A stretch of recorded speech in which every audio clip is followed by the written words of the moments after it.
if we go back. Yeah. It seems like that is not the They're trying to push us out, but they keep Great. Thank you. Life is like fun. Yeah, exactly. How about they bring Oh, I should. dude, me too. Like, oh, that's good. Their people on that committee are, I don't know where it sounds like, I guess they're nominated, that's what they call it, but Nice. they are very committed, driven, and very specific. All right, this is definitely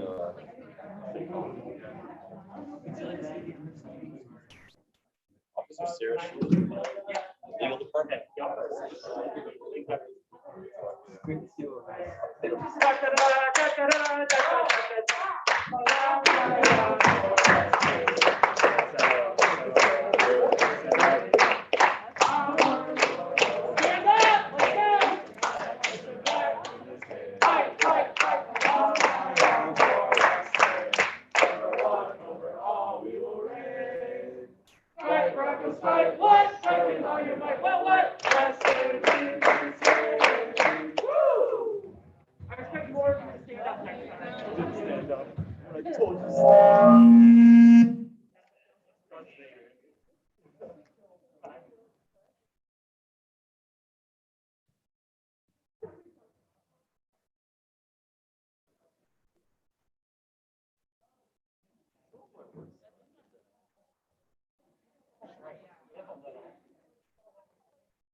Can you hear? Oh.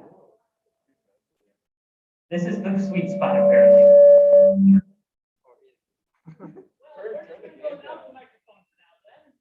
Call to order. Huzzah! Nice. So we will do. How many people do we have? If you are a senator representative, please raise your hand. Aye, raise it high, please. Hey, you're a representative. I'll call my dad. If you do not have forms, we're going to skip over the approval of the Senate meeting minutes from the agenda. Go right into our guest speakers. Dr. Montgomery, president. He's like, great.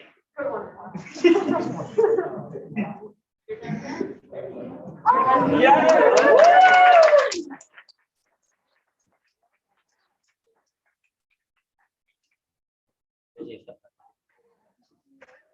So Dr. Montgomery, we asked Dr. Montgomery to come in and give us kind of a recap of the semester and looking forward to things for spring.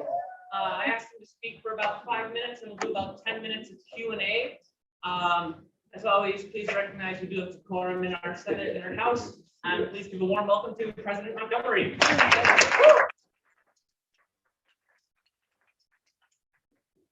Thank you, Eric. You told me you were going to be dressed in casual, and I said, well, unfortunately, I have a meeting right afterwards, so I couldn't, but I thought I'd do at least the best I can. So I apologize for not joining you in full spirit. It's great to be here, and I thank you all for inviting me to talk for just a few minutes. Maybe I want to use the opportunity to hear from you what issues are on your plate, but there were a couple of things that Erickson had mentioned to us that you might be interested in. Some general campus updates. Obviously, the biggest news is coming up December 18th, graduation. We are going to be putting out, I think, about 1,400 students will be graduating in Miller Auditorium on that Saturday. I think we have 3 different ceremonies. At the noon ceremony, former trustee Ken Miller will receive an honorary degree. For those of you who don't know Ken Miller, he served as a trustee both at the university and on the foundation board for about 15 years. And during that time period, he never missed a single meeting. He's also a contributor to a variety of different activities at the campus and a long time before. So he's getting an honorary degree, and we'll have him at the noon ceremony. In terms of other activities, obviously our friendly student center continues to move apace. People want to know when is it going to open. It's going to open officially in time for next fall, September. It will have a soft opening sometime in the late fall, late spring, early summer, so May, June. So basically, they will start turning the building over to us in the early part of the year. There's lots of stuff to get the furnishings in place and so forth during the spring semester. And then I would expect there to be sort of unofficial activities going on sometime sort of May, June-ish, July.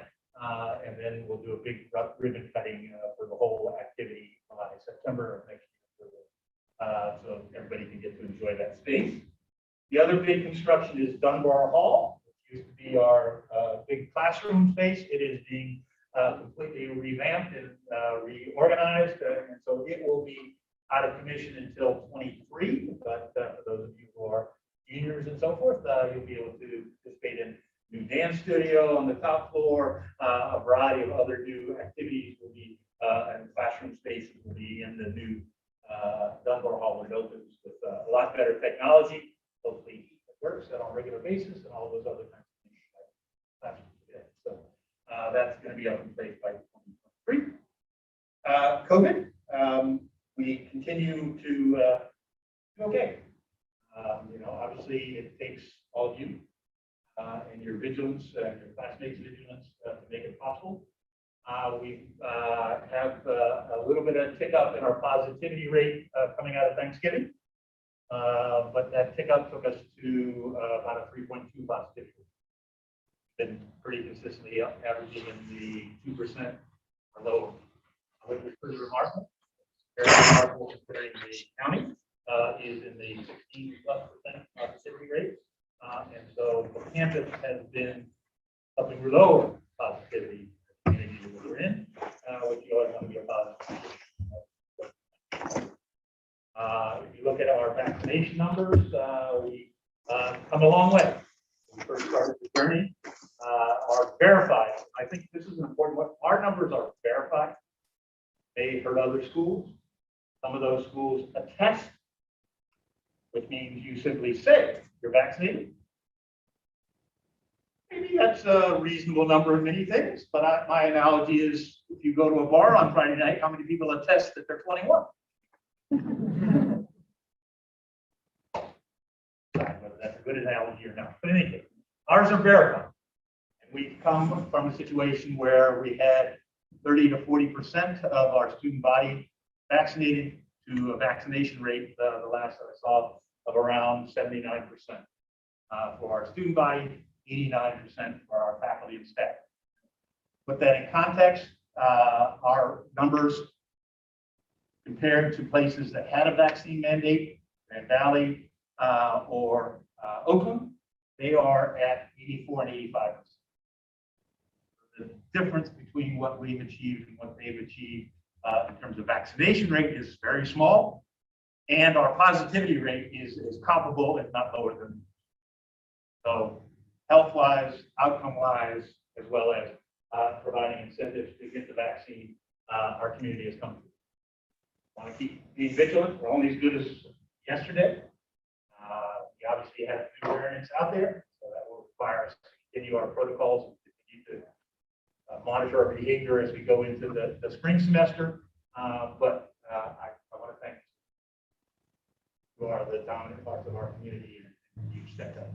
Not always easy. Sometimes you get tired of wearing these things, but they haven't. So we should be happy with what we've done, though we know we have to keep that out there. And we've done it with about 75% of our classes being in person, a dramatic increase improvement over last year. And in the spring, I think we're slated to have about 80% of our classes. So again, we're continuing to get more and more what I'll call normal. All that's to the positive on the pandemic side. And then lastly, not leastly, empowering futures. Well, tomorrow there's going to be a big announcement. Talking about some more details of the gift. The gift, obviously, for those who don't know, had three big components to it. Some money for the medical school, some money for the campus, and some money to support athletics.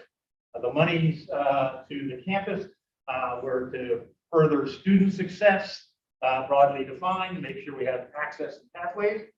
We'll be announcing tomorrow the first set of investments that will go into place next year.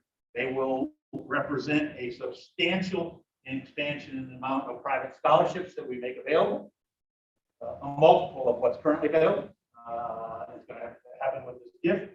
We will, in addition to having increased financial aid, we will have for the first time financial aid associated with housing.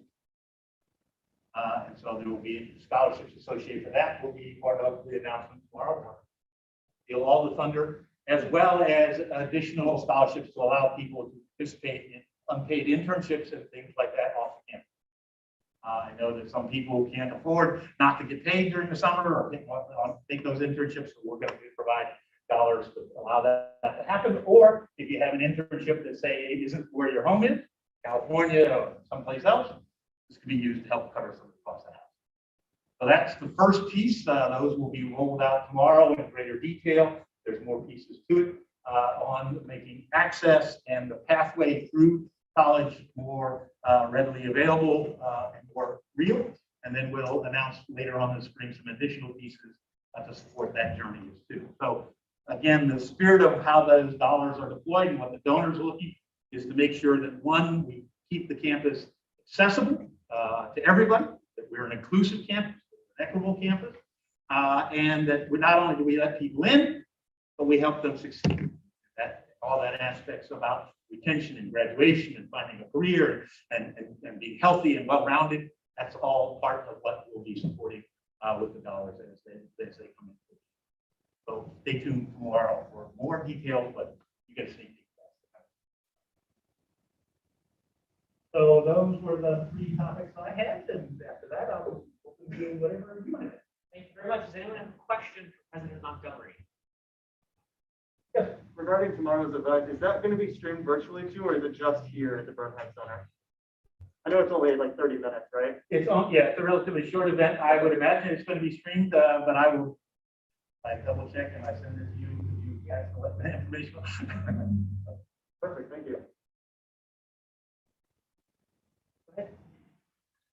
You said that our COVID vaccine numbers are verified. How are you verified? We verify that you're vaccinated by accessing the state database, called NEPSERS, and then we track the number that you give us and the card that you have with the state's database. So if you're out of state, NEPSERS can also connect to Illinois or other states and verify it that way. So we don't have to rely on that. Has there been any sort of talk about like COVID protocol for the next semester as far as mask illustration classes and Yeah, so I think there will be announcements more on that coming out shortly. I would say that unfortunately COVID's not behind us.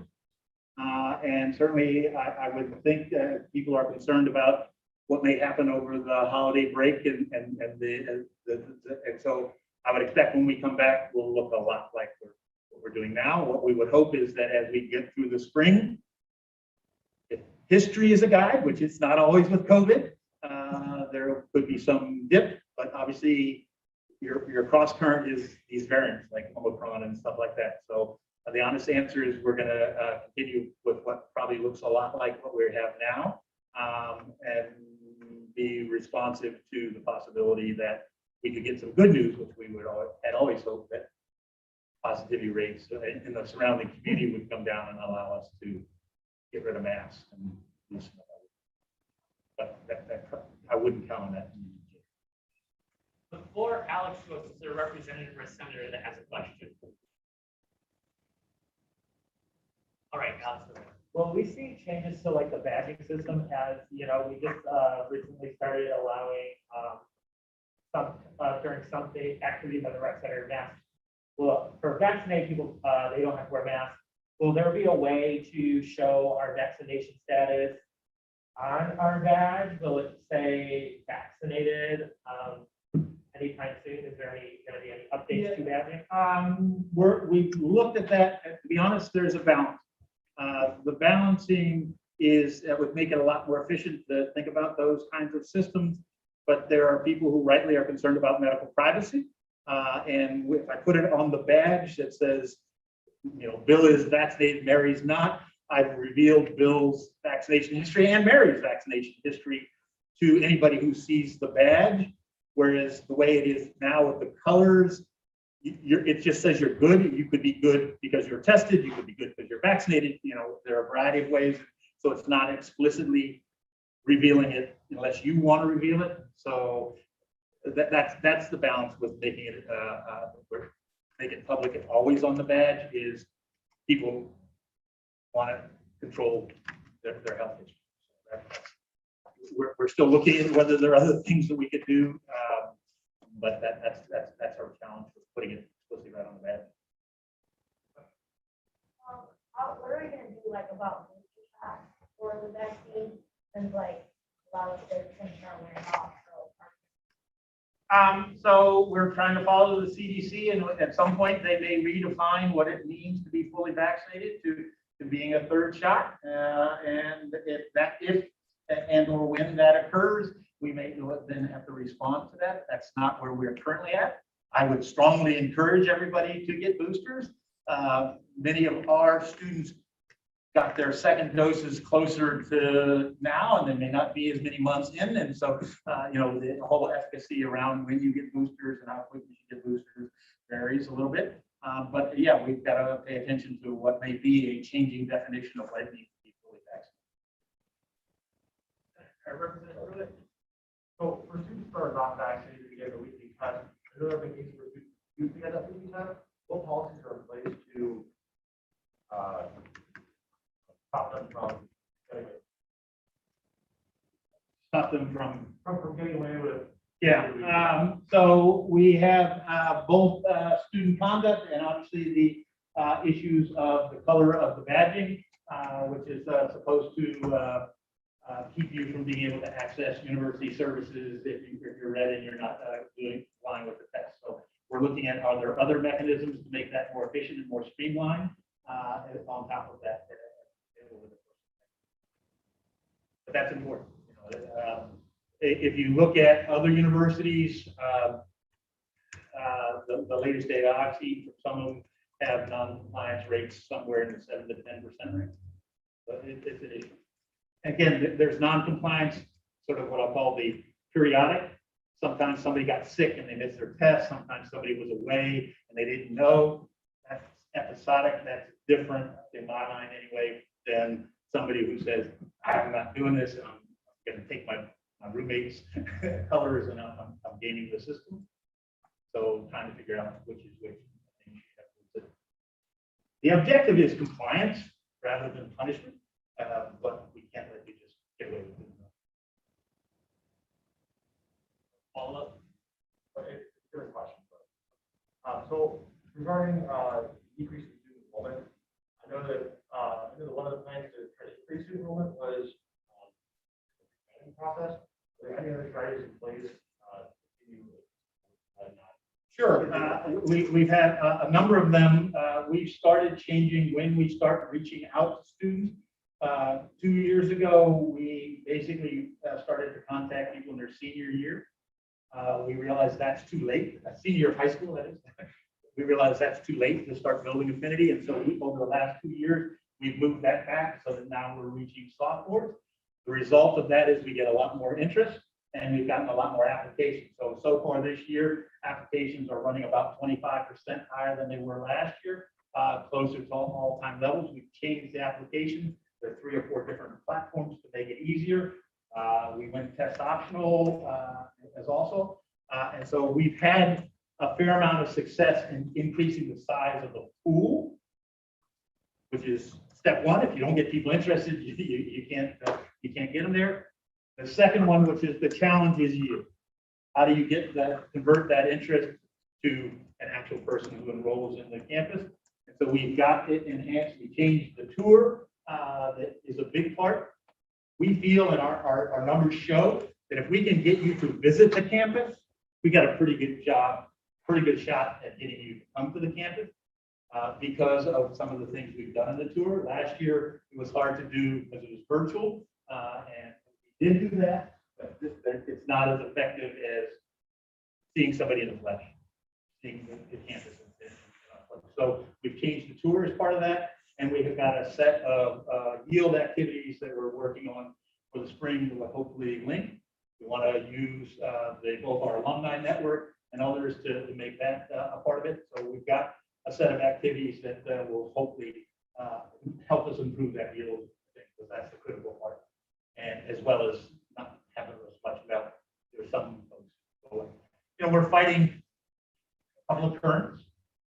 Obviously, there's the current of pure 18-year-olds in the state, and that's affected 14 of the 15 schools shrunk last year. 14 of the 15 schools have shrunk in the last 2 years. Michigan, being the old section. Some people have had better luck with their freshman class, but then lost people in their junior and sophomore class. And so that's an overall pattern that's going on. We're just more competitive over fewer state students in the state. We have to compete in that world. And when you ask students what they want experiences that give them an active campus life. They want increasingly programs that are responsive to their needs. They want jobs, but it's not only careers. They want careers that care about, and they want that personal experience. So we're having to change how and what we emphasize and what focus on in terms of the campus, make this as an attractive place as we can. We think we got great bones. This is a good place, and we want to obviously engage and make the experience for you, and then get your feedback. What do we do wrong? What can we do better?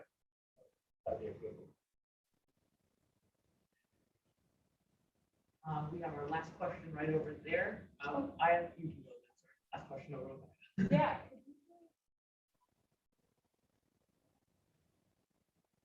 Sorry. Well, I'm wearing it. I think the visual brand that we're looking for is to have some consistency in our look. I think if you go back, the campus had 5 or 6 different colors. You had different W's. You had different horses, different Broncos. And when you actually went to a ball game, you couldn't tell what sideline was ours. So what are we trying to do? We're trying to achieve a consistent look so that when you see something on TV, you say, oh, that's Western Michigan. When you see somebody walking down the street, you say, that's Western Michigan. That visual identity helps you on a whole variety of fronts. So getting consistency, getting movement would be significant progress. What are the key things that we have? And always will be. We're always a W because we're Western. And we're always a horse since we weren't the hilltop.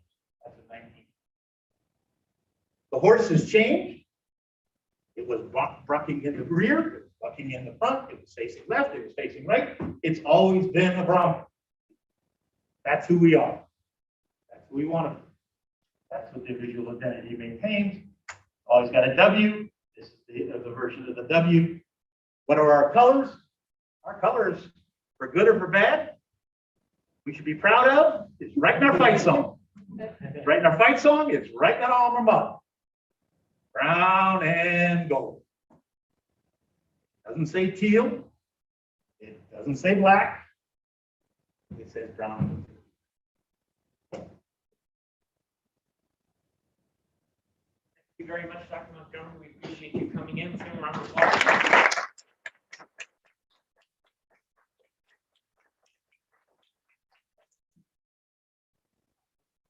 Thank you very much for bringing the festive hat. Is Mr. Berdowski here? Here. Floor is yours, good sir.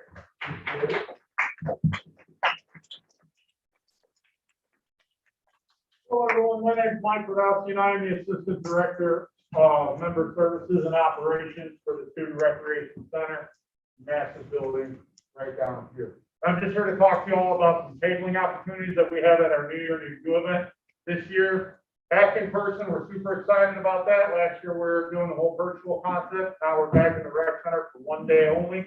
It'll be on January 12th from 6 to 10 p.m.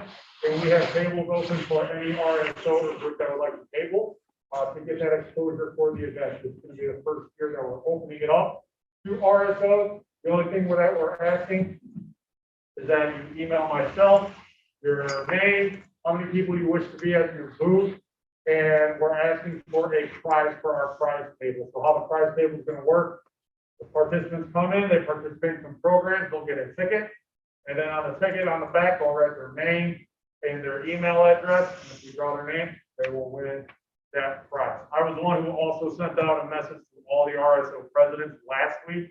So you're here representing your RSO and you're not the president.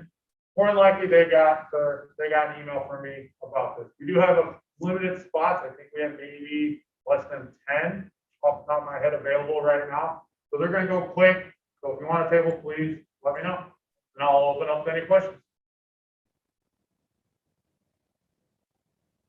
Wicked. Thank you very much.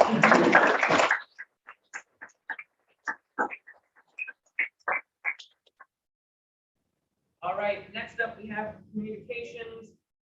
Per the bill we passed in November, we had Universal Human Rights Month acknowledgement. December is Universal Human Rights Month, and I did a little bit of digging into this one, and I found that Human Rights Day is observed every year on the General Assembly adopted in 1948 the Universal Declaration of Human Rights. It's a milestone document which proclaims the inalienable rights that everyone entitled to as a human being, regardless of race, color, religion, sex, language, political or other opinion, national or social origin, property, birth, or other status. This document is available in more than 500 languages and is the most translated document in the world. The United Nations has set out a theme for 2021 of equality, reducing inequalities and advancing human rights. So we would just like to acknowledge that December is Universal Human Rights Month and that December 10th is the United Nations recognized Universal Human Rights Day. Moving on from that, we have our break. 5 minutes. Once again, just like last month, I'm going to start with this table. You can feel free to go and start getting food. We have these famous chicken, mashed potatoes, mac and cheese, and a couple of varying dipping sauces. Once that table's done, we'll just go to the next table and keep working it through. At this point, if you know a representative or senator that is not here and is available, please text them to be here to make sure we can have enough for quorum to vote on our allocation bylaws later in the meeting. With that being said, we can start our break. So, thank you. And one person, maybe a representative now.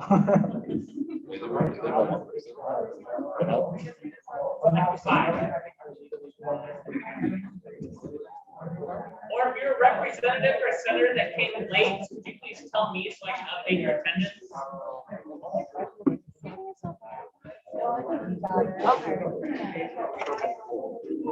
Sorry. It's for us, guys, for this. Thank you. No one's talking about that.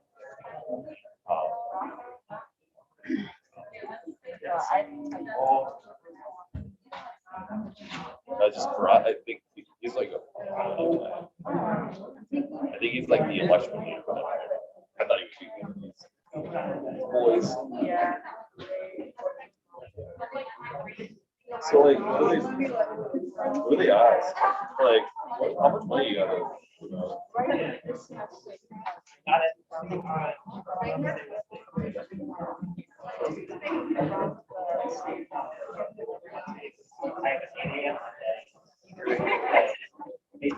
Oh, like you actually got some requests. Oh shit.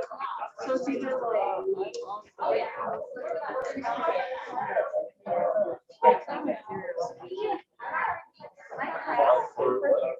Fun before. sorry. One of the projects. Also Seeker's office. Oh, yes.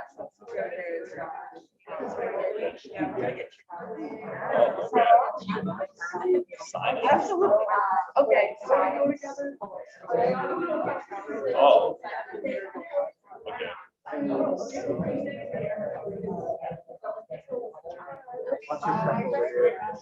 You're like, yeah, I already did too, don't worry.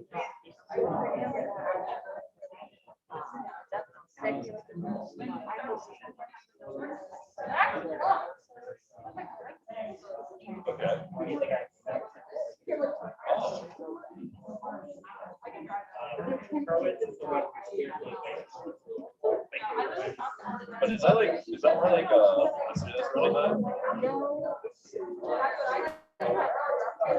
Oh, okay. Yeah, you got the today.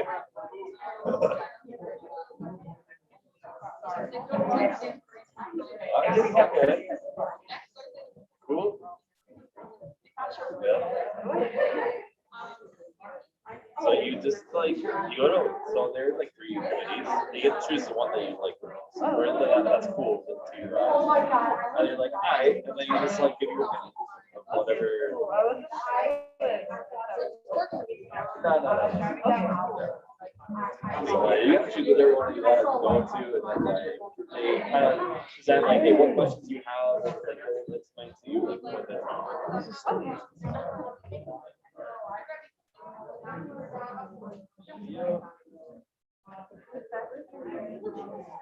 Yeah, it is cool. I will say.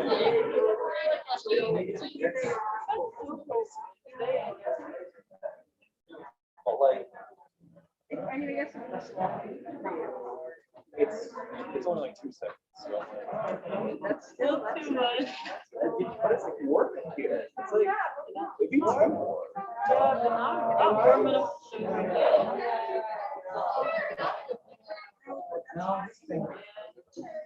Whatever you're most. Dude, and it's just like either I need to shave my hair. I like it. See if I can trip on it again, shall we? Yes, but I should just unplug it for a little while. Whoa. Yes. Yeah, it's the worst. No. Isn't it just the worst? I'm like, okay. Which I mean, like, I'm not opposed to it. It's just like I don't want to keep shaving. It's an effort. I mean, yeah, you're like it, you soft as fuck. I feel like a dolphin. A dolphin. If you're slipping, you're like, oh wow, let's drive.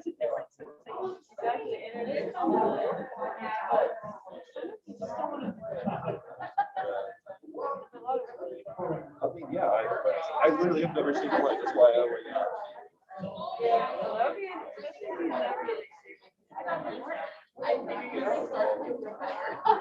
well, like when I go fast.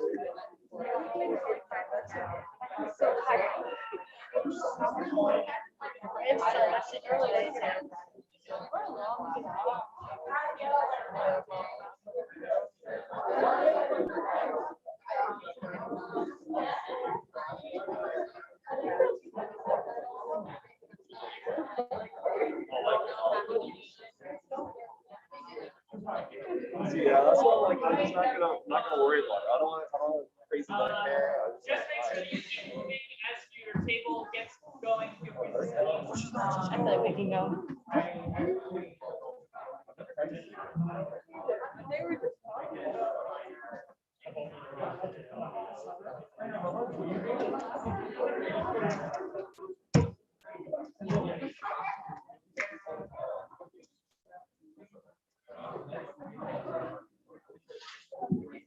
Just heads up, you're 2 members short of quorum, so text your friends. Thank you.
Okay, you scared me for a second because we did it like on the spot, and I was like, wait. I have 12 minutes now.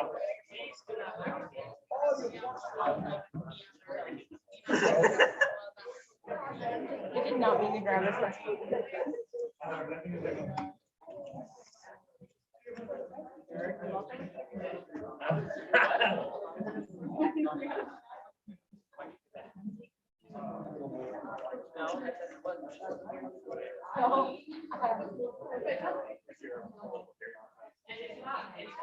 A group activity.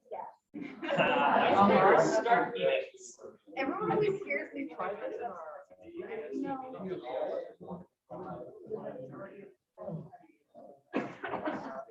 Please do not open it yet.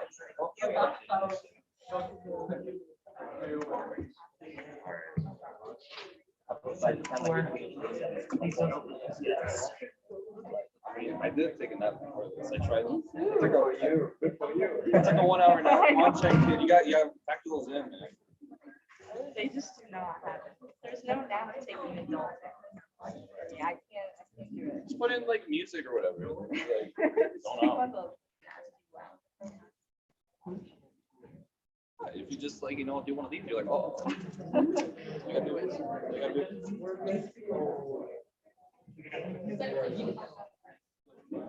What?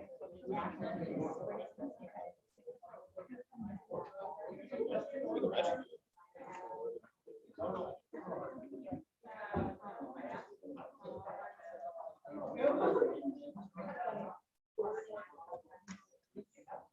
Do we have quorum already?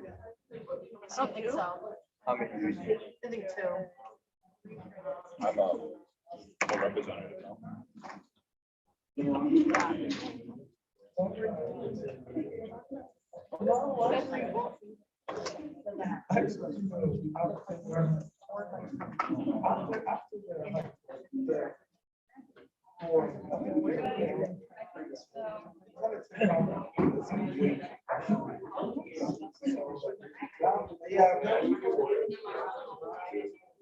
Stop dropping butter. Almost was too good. I have no right to be. Dude, I gotta go to that party. All right, everyone. We're going into our group activity now. This is kind of neat as I'm explaining this one. It is called the Film Witch Hunt. So, at this point, if you are at your table, you should have a piece of paper in front of you. Please do not show it to anyone else, but open it up and look at it. If you have a black dot on your piece of paper, you are considered to be a witch in this activity. If you do not have a black dot, you are considered just to be a regular person. So, you should all know what your role is right now. The objective of this is I'm going to ask you to break into groups no larger than 4. Your objective is to interview the other people in your group, and if you suspect anyone of being a witch, kick them out. The objective is at the end of the timer, I want to make sure that your group has no witches in it. If your group has a witch, you lose. Okay? So, once again, black dot on your piece of paper means you're a witch. No black dot, you're fine. Check the Make sure there are no witches in your group before at the end of the timer. Please feel free to get up and move around, starting now. How many witches are there? Eric, how many witches are there? Okay. I really don't know. Yes, you can No, lie.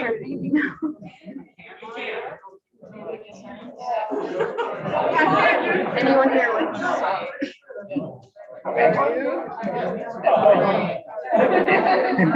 I checked it, you're out. No defense. I don't want to move. All right, okay, you're back in. That's a fair point.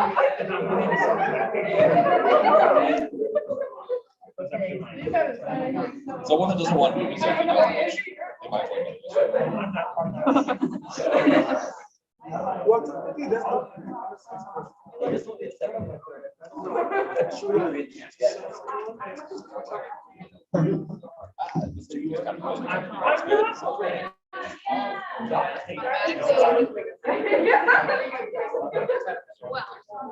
that?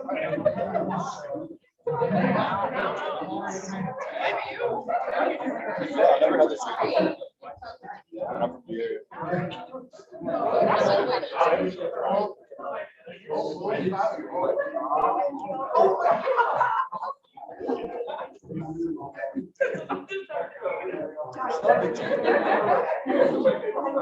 What's your favorite? Oh, beef. Steak, bro. Yeah, steak is. Steak is good. I had not done it once, and I went home and my mom had steak. Oh, That's the thing. Exactly. Hey, when it's your more mom makes. sustainable than greens, though. Yeah. Okay, Boy. the topic of meat and sustainability is very subjective. Yeah. Because eating like not eating meat right now is actually can be less sustainable than some people. So you just have to do it right. And right now I can't. Well, the way that if we like out of the blue turn all vegetarian, no meat, we'd be causing more carbon dioxide, more carbon than it would right now with like because literally all the deforestation you have to do to create more farmland. The bad thing that's produced is like rice, for example, which is one of the biggest ones. It's kind of crazy. So it's not there. It's just, I mean, we just gotta make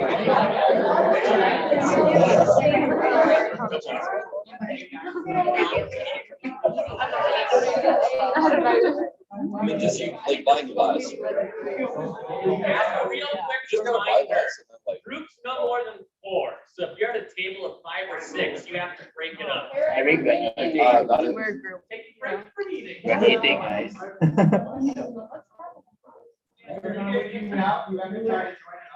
Correct. Yeah.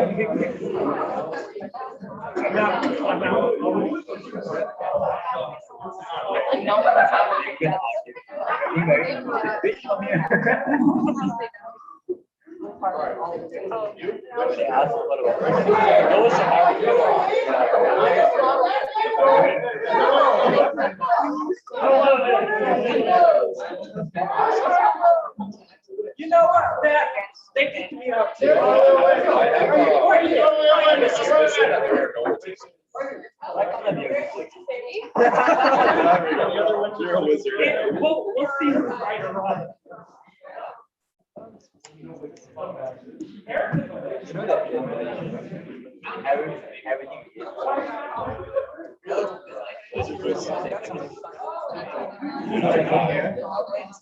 yeah, like I came here when I was like, I asked her, what's she? Are you serious? Everything just catch up.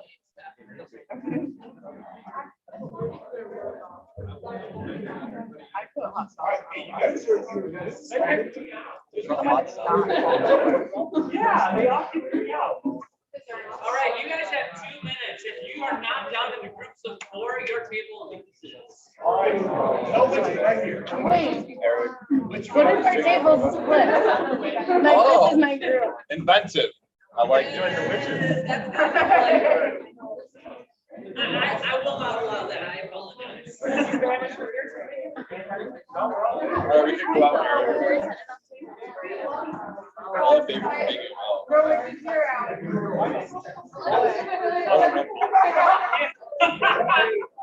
Move it, honey.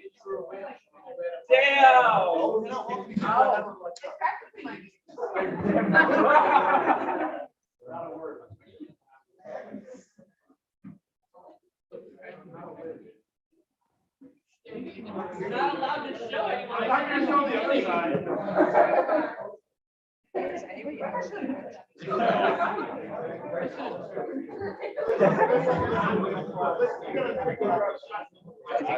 I was strong suspicion.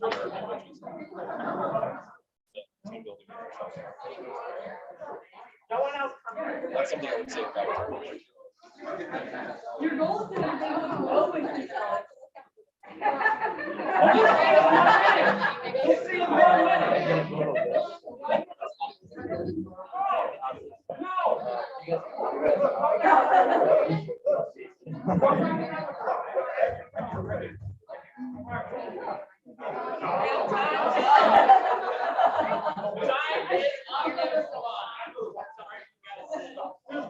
There's one meeting by group. I win.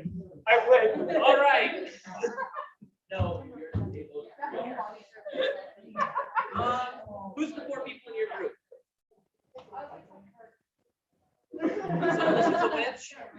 All right. Who are you picking out of your group? No one's a witch. Oh Really? my God. I feel like I said maximum of 4. There's 5 people here. Oh yeah, no, they're just in a different. You're all on your own? I was prepared to. I would expect more from cabinet members to be inclusive. Who are you picking out of your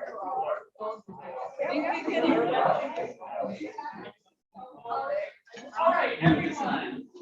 If you were called a witch, please raise your hand. Or if you were suspected of being a witch, please raise your hand.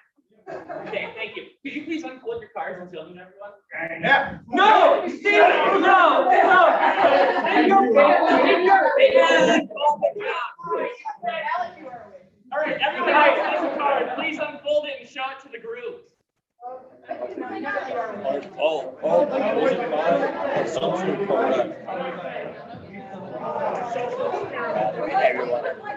Mine disappeared, but I wasn't aware.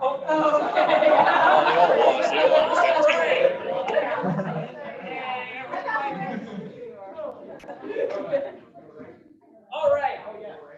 So, who wants to guess how many witches there were? 0. Why? There were no real witches in Salem. Thank you.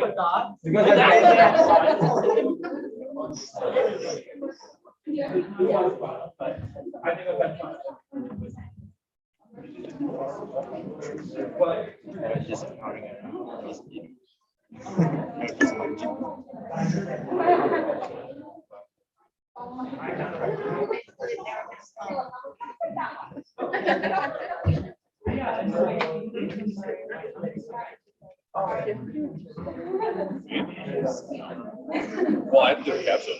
That's it. Just a.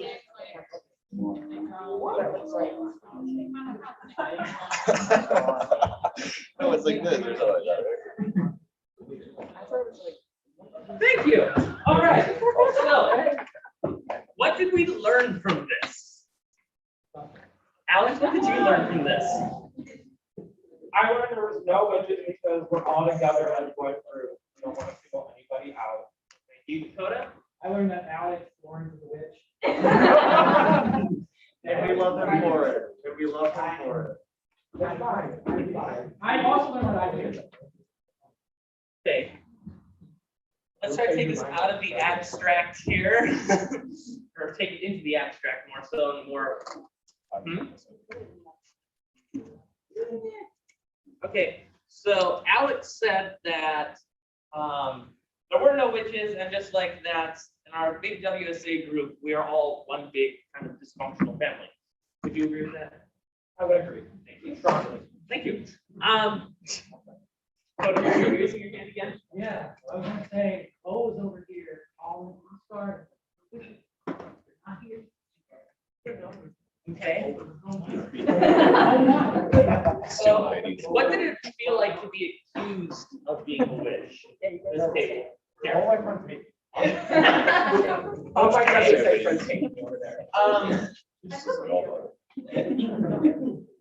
No, I'm being serious. Hey, that's ridiculous. You don't want to participate. Don't want to participate anymore? Okay.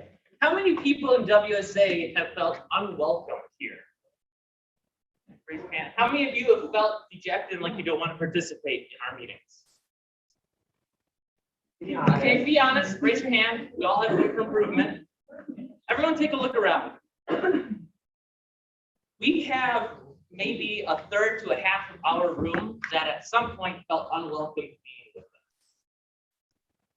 Let's try to make sure that we improve that for spring semester. I really appreciate all the hard work that everyone has done policy-wise in WSA. I really like all the hard work and dedication you've put into this organization. But one of the things we've laid out in Project X, and I know Alexis can speak to this, is that WSA seems foreboding to newcomers and even to our existing members. So as we move forward into the spring semester, let's take winter break, take time for yourself, relax after finals, and let's try to come back in spring, be more energetic, be more welcoming, talk to new people, branch out, okay? I think if we do that, spring semester will go a lot quicker, we'll have a lot more fun being here. And I hope that you guys all take something more out of it than just how to pass the bill. So with that being said, thank you all for participating in our interesting activities throughout the semester. I appreciate it. And with that, we can go into committee breakouts. We're all working.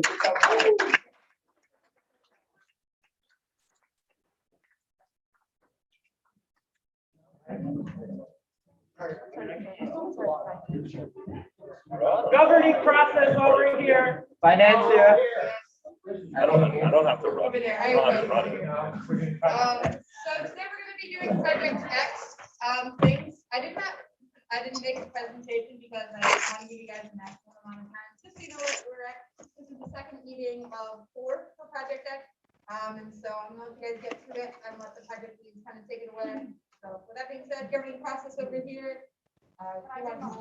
Yeah, for sure. We have organizational culture and operations in the hallway. Who else? Finance can be. Finance, yeah. This general, and then There we go, Shank. final committee. You. So, just first. I guess it's staying here.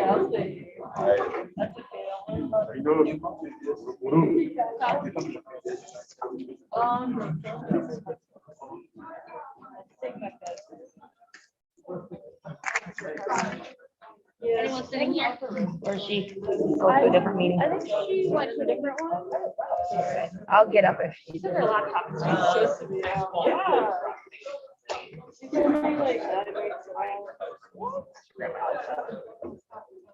today we're just gonna talk about coming up with a survey for next semester. Survey ourselves. Body about our survey. It's just getting camera. Our 5 cameras.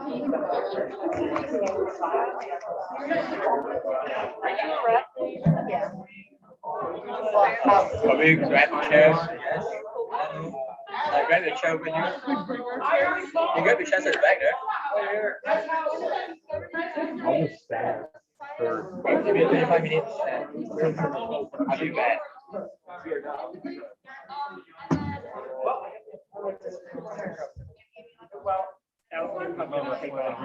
Yeah, sure. Just slide in.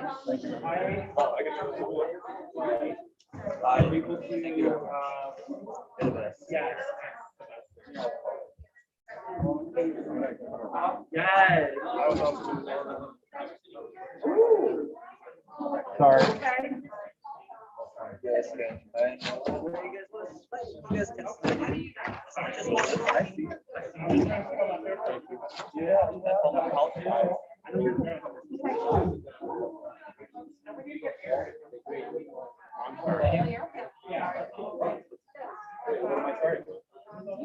I know you're the boss.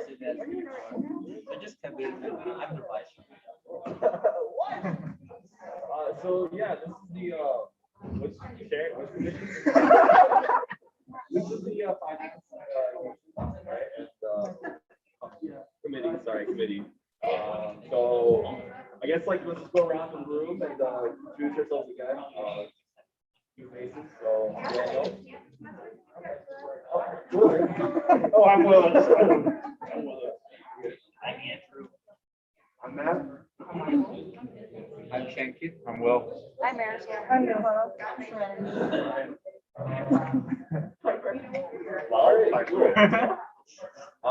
So yeah, so Jenkins has an awesome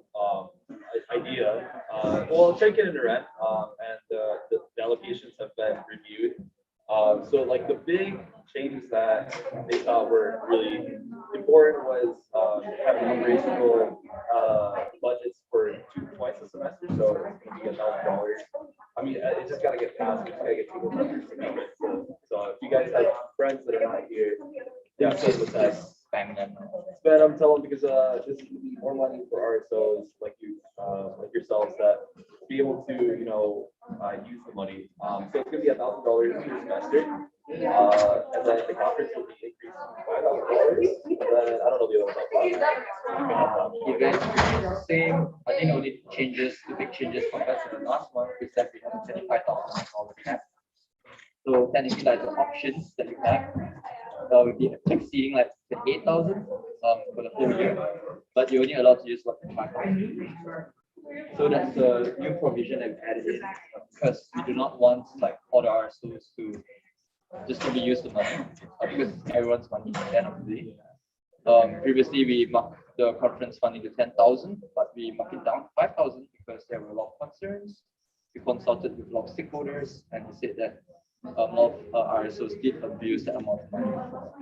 So because the SAF funding is, every student has to contribute that SAF funding. So for conference funding, you're just allowing a few students to get experience somewhere else, and they can't contribute back to the campus. That makes sense. So there's a certain level, and I felt like 10,000 was too much, and 5,000 was just the right amount.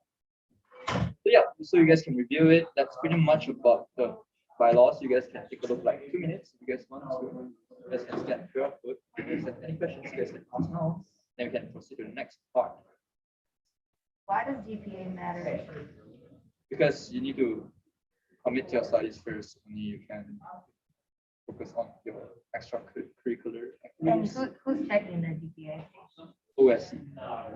It's also like something you have to just be in good academic standing for mostly anything on campus. So it's just gotta be. It's actually part of WSA. Even the constitution of WSA states that you need to have at least 2.3. So if you want to join a commission of which you need more commitments to it, you should at least show that you are able to academically succeed. I guess. 2.5. No? What is a 2.5? Yeah.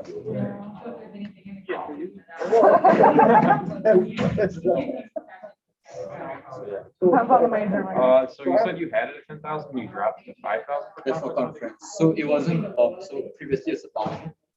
Previously the current bylaw is 1,000 for a year. And then I proposed, like, Darren and I proposed 10,000. Yeah. But OSC wasn't applied to it because it was too much for students, because to them it's not fair. Not fair, like. Yeah, so like for example, like only like out of the 19,000 students, only 2 of us get to go to New York and like have conference. And that amount is like out of the 2 of the 9,000. Cost 10,000 for 2 people to go to New York? Oh yeah.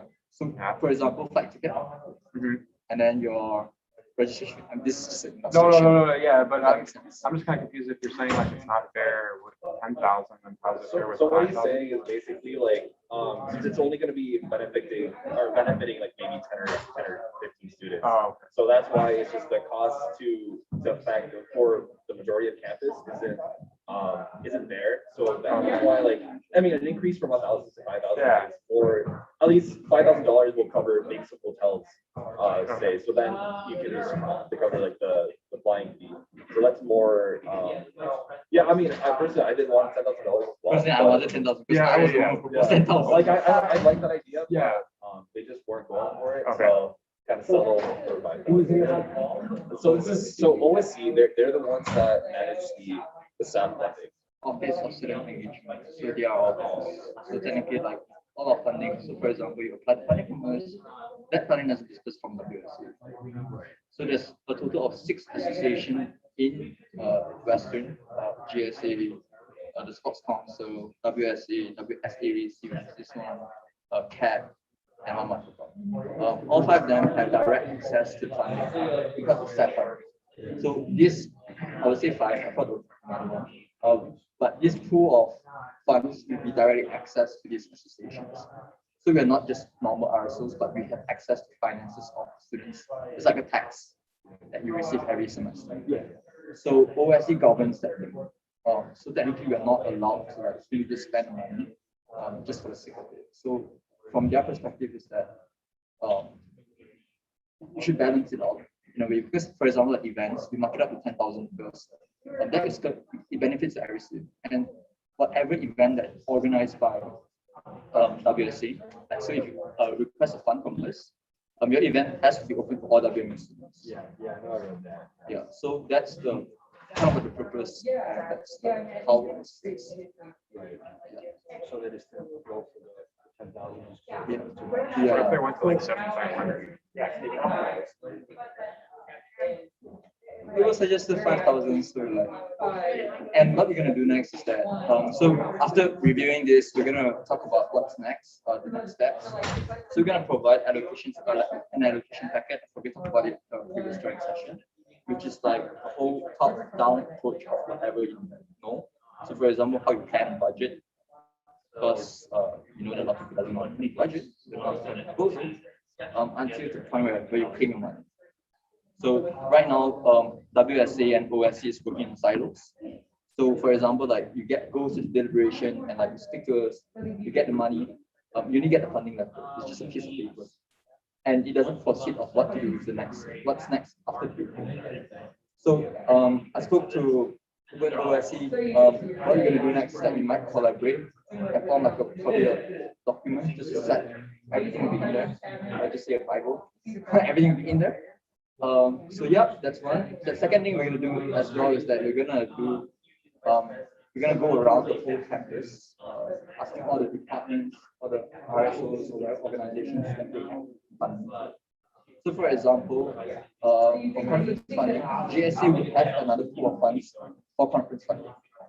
And then we're gonna list down all the departments that allows for additional funding too. By far, like this guiding principle is that we are not responsible to fund everything of whatever your budget is. We're only supposed to fund partially.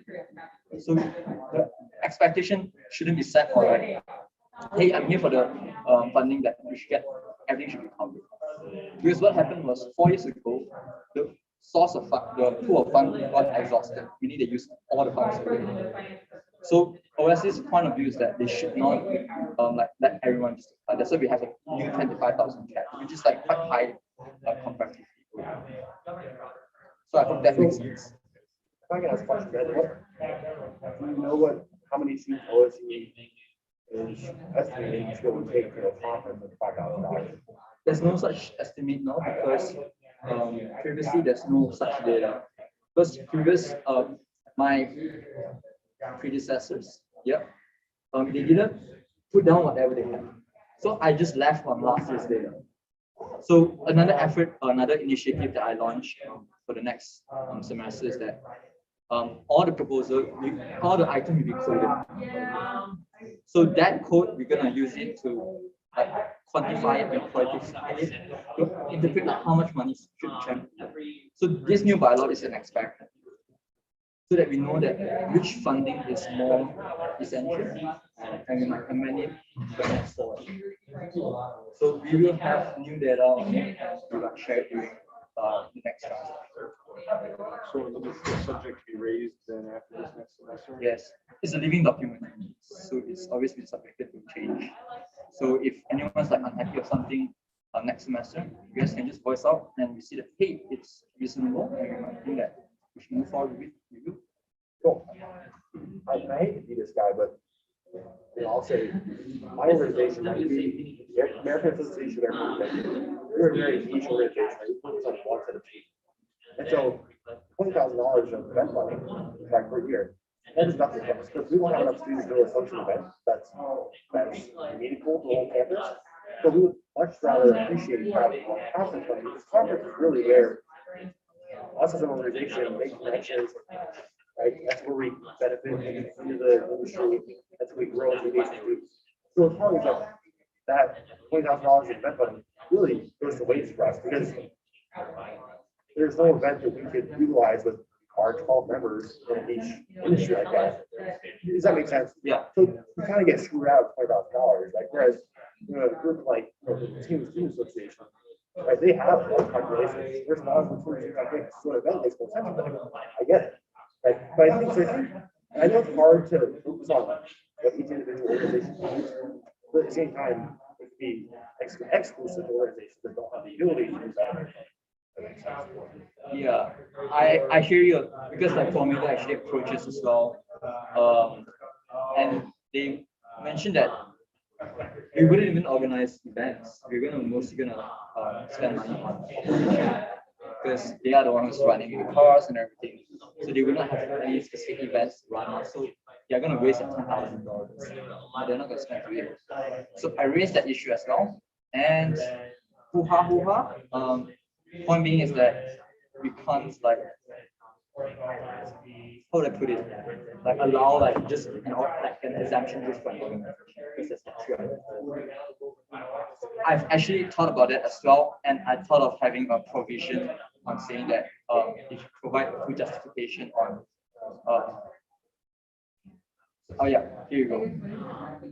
Event funding up to 1,000 can be transferred as operational funding if there are so provided. So technically you can agree with me. But that's operation, that's event operation. So conference, so that's the point back to where I mentioned just now, where like 5,000 like just kind of so that was the ultimate say for OSC. Try to argue back because that one organization 5 years back, because they did not have such funding restrictions. So students can just apply for anything on the shot. And they actually exhaust the whole pool of funds. And before the whole fund, they just got rid of it. So like for example, like the last funding to apply was last November, and they exhausted on October. So you do not have funding for the November funding, you have funding for the January funding because it's sometimes you go.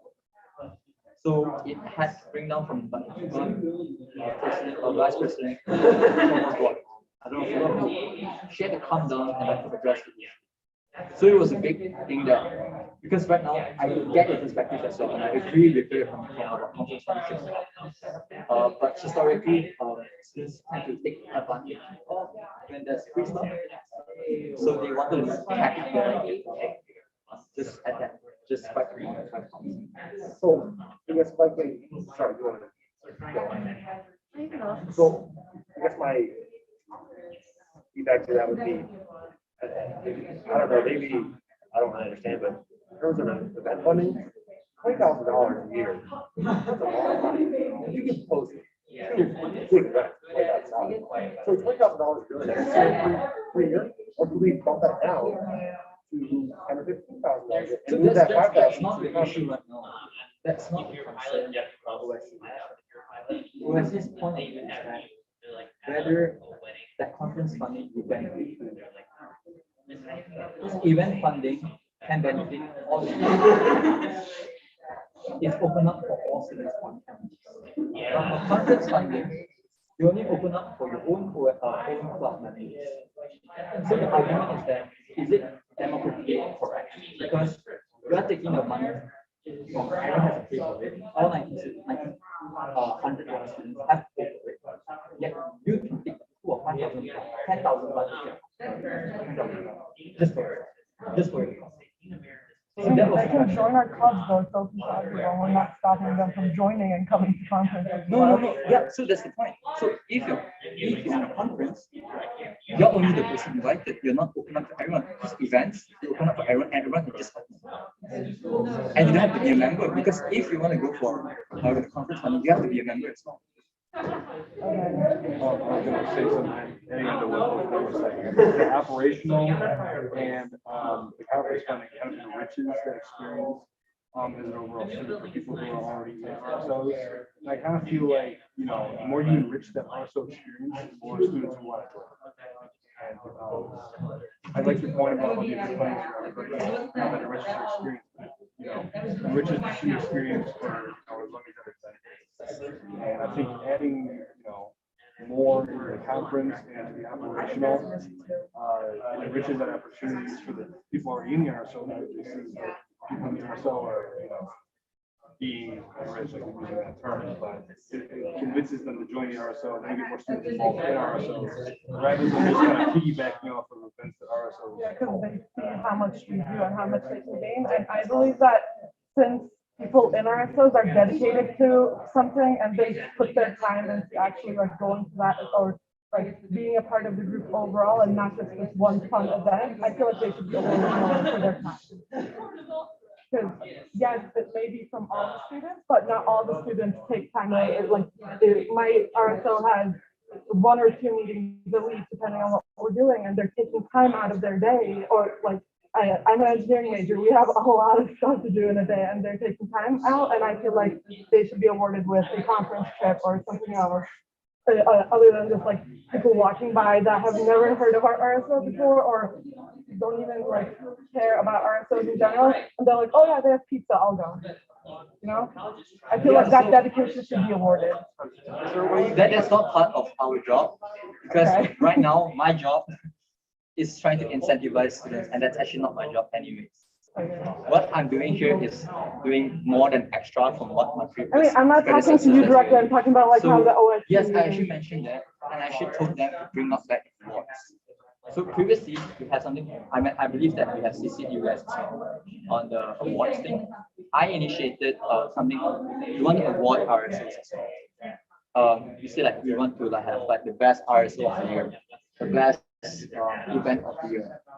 But then when I refer back to OSC's handbook, they actually have that credit, and they do have awards for that. And I questioned them. I actually emailed Valerie about it. She said that she was not aware because she just joined us 2 months ago, 3 months ago. And refer back to the higher ups, and they said that they were launching back during spring. But I'm not sure if they are going to conduct it because it's not under my jurisdiction or under WSC's jurisdiction. So what I'm trying to find out is that we merge that award system with WSC so that we can know who is doing what. OSC is not going to know what IRS is going to do what anyways. So that's the idea that we're trying to merge that process as well. And instead of them having just an event, we can do it during our joint sessions as well. So that's my personal plan on doing that and incentivize doing that. Because conference funding at the end of it is that you're using SAF money, which is like every semester. So I actually wanted 10,000, even Naren actually suggested 15,000 as well. Because from it, like for example, when Daniel approaches and asks for the money, we actually considered why not just pump it up 15,000? We have extra money. So like, when we look at the funds that we have right now, we have surplus of 10,000-20,000 right now. But the concern right now is that first is the I mentioned repeating is it right to use fund that everyone put the fund together and use it for a set of students? And the second question is that whether and do you exhaust the full fund? Yeah, that's the question. Is there a way you can make it much stricter to get conference funding? Yeah, that's what we did. So previously, you do need to submit an official conference letter, meaning that we need to know that we're invited. Oh yeah. So now we initiated that as well, and we do need a recommendation from your faculty of advisors. So that's things that we are trying to initiate. Like, hey, we need to be serious about this. We want to be more accessible, but we want to be more serious about it. Like, don't take us as a joke, because a lot of RSO, probably you guys are not taking us as a joke, but a lot of RSO who just come in and they just expect us to fund everything from them. Yeah. So that is really unfair, and like they just give you the shit attitude. They come in late, they accuse you that, oh, you guys were late. I was like, that makes sense. And a lot of them, like, they just say that, oh, I want everything to fund, which is not the principle, because at the end of the day, the school's not responsible for requesting funds. And breakout right now, we'll get a good conversation, take just a couple moments to wrap You up. guys get that? I mean, yeah, we get it. I feel like if there was more student voices, like maybe if there's what is it, a vote, like survey or something, a poll, yes. If you guys really would want the $10,000, I think that'd be something that could be told that, hey, a majority of students would like to have this, other than that, I think that could possibly sway them for them to increase it for future years. So my question is, who from OSC is the one that's not a favor?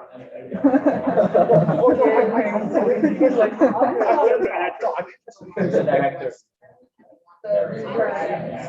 The person who's our advisor. The director. Help, Alexis, help. It's fine, I pointed out already. I think that they're only hearing it from you. That's the problem. They hear it from, like you said, they hear it from all of us. Right? Maybe that one. Point being is previous session, I already asked for you guys to voice out because I need you guys to back up on what comments you guys have. But everyone, you guys didn't. I think there's like, we're definitely not trying to convince you. We know you're on our side. Yeah. You were kind of like our representative to the OSC, Yeah. which is appreciated, and we all appreciate that we made progress in these limits. However, there needs to be more. And I think definitely, I'm personally fighting for operational, and a lot more people fighting for conference and stuff too. Is there some way for like us to all go and then back you up as well to the OSC, like some kind of meeting? Because like, Yeah, probably what we can do is because we are in the finance committee right now. We are not all those so-called, we are dealing with money. Yeah. So probably. So with that, we are considering one of the powerful committee if we're dealing with money. So probably what we can do is that we can draft up a letter if you guys want to. And the request is that because we need to represent students anyways. So you guys have to list down the RSUs that you guys are representing. Why do you guys need conference funding to begin with? And how many RSUs do you guys have? Probably you guys can, you guys have my email, probably you guys can put it down. I can create a document. Google Doc, you guys can put down. You guys all the Slack with me? Probably can work on that as well. And we can form document if you guys really are very passionate about it. You guys can list down everything and I'll move forward. And all your feedback is in a document in the Google Drive. Yeah. They don't have access to that, and they won't get access to that. Yeah. as long as you record. Maybe you can share with us. Or Everybody. you guys make another drive with the committee. There's like people and stuff on our end. Yeah. You can just hit a quick share on that. Yes, yeah.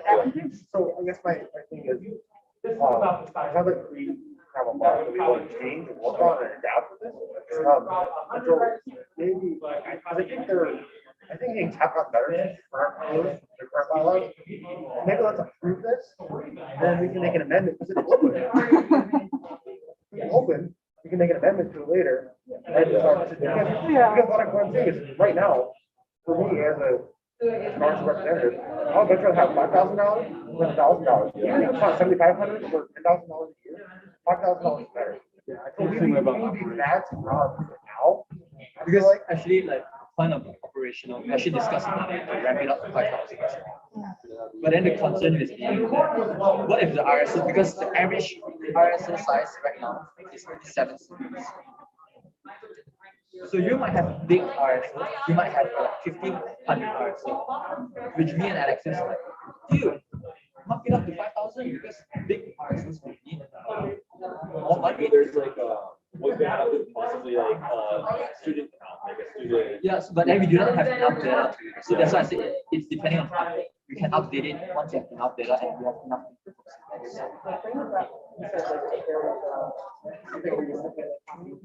Yeah. For me, now we have my article.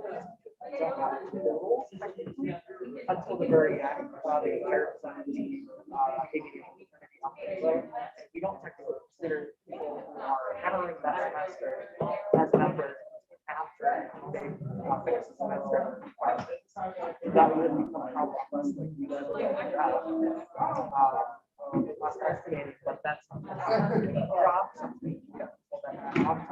What is the average? Maybe it could be like a 3 or like a 2-year average. Something that we are proposing is that the operational funding will be based on the size of the RSO. So like for example, like if there's 50 students, there will be like a cap, like if there's more than 50 students, you get like you get below like 10 students, you get below like 1,000. That was one of the ideas that we had. Yeah, so that's another concern, which is because of COVID, everything was not up. So that could be something that we could probably push ourselves to use experience or something so we can keep time so they have to be accurate. Yeah, so that's the thing that I need to connect everyone here is that in the future, like once this is passed, we want more RFPs to be here because you can't just come here and demand us to get money from us, but you're not engaging us. It sounds like whoever here is like us who burned really bad by whatever happened 4 years ago, and they need to work to try it. He's right.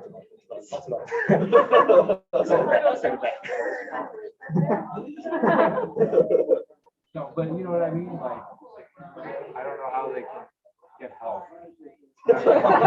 I mean, like things are trying to change their perception, so they're not seeing kind of stuff like that. Not, you know what I'm saying? Convince them Yeah, like, and assure them that we're not gonna do the same thing. yeah. I mean, it's easy to say, that's why we Yeah, have to. everything's gonna say. Right. In fact, like even like apps, like for example, previously.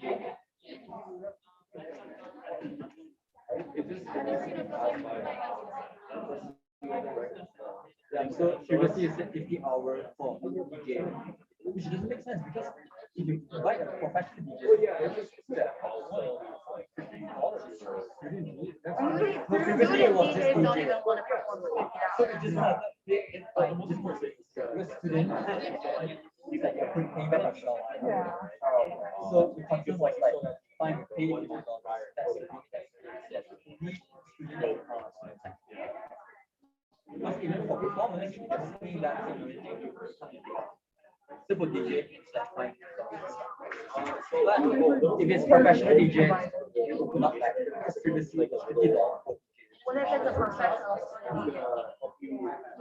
As long as you're WMC. No, the problem is, it could be a student that's giving money, like, it's their money, okay, sure, but like, there's a service there provided by them also. So for historically, what happened was they cited the money because you don't know how back. So it's gonna be like So that was the concern. so it's gonna be a little easier to. Anyways, we come update, like you guys will update us back. Cool. Thank you for your How consent. about we get them to write their emails on? Slack. Yeah, is it on Slack? Oh, yeah. Is there a WSA stuff in Slack? No, it's No, the it's finance committee. Finance committee stuff. Yeah, it's always there. Project, thanks. We got an email about it last discussion. Chris, you.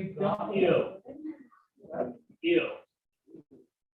Who got NFC offensive player of the week? Somebody who didn't deserve it. That's fine. Yes, if you're 110 and 1 record. I just love to see it. Oh, the Lions won a game too. We did it, boys. Oh, we got the Lions here? Oh. All right, we're going to continue on with our agenda. First of all, is there anybody who is present that did not check in at the beginning of the meeting? I got you. I checked you in. No, all right. We are one person short of quorum. If you know somebody that is not here, I need one person. Yes.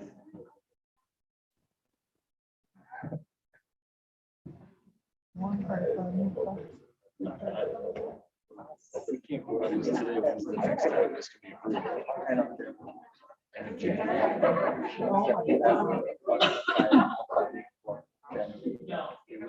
I don't delay everything else. I think. Because this Supervised semester. This is important, yeah. Let's not adjourn until someone shows up. Have you started having members are not here? I think two-thirds. The R stuff. School finance, bro.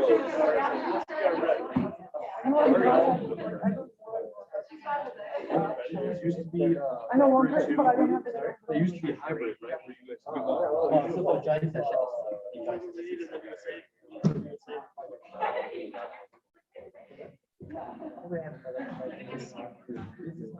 You see, I have a question. question.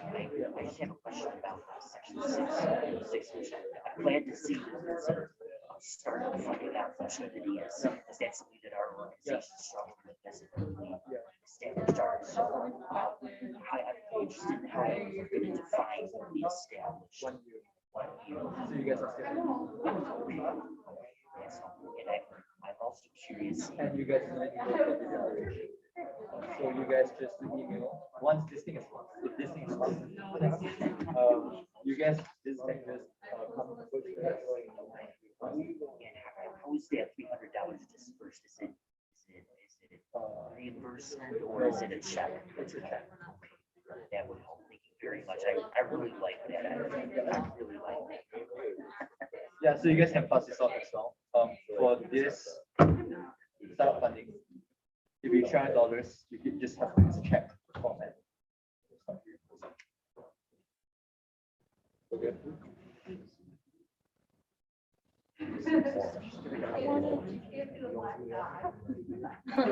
I've had that moment before.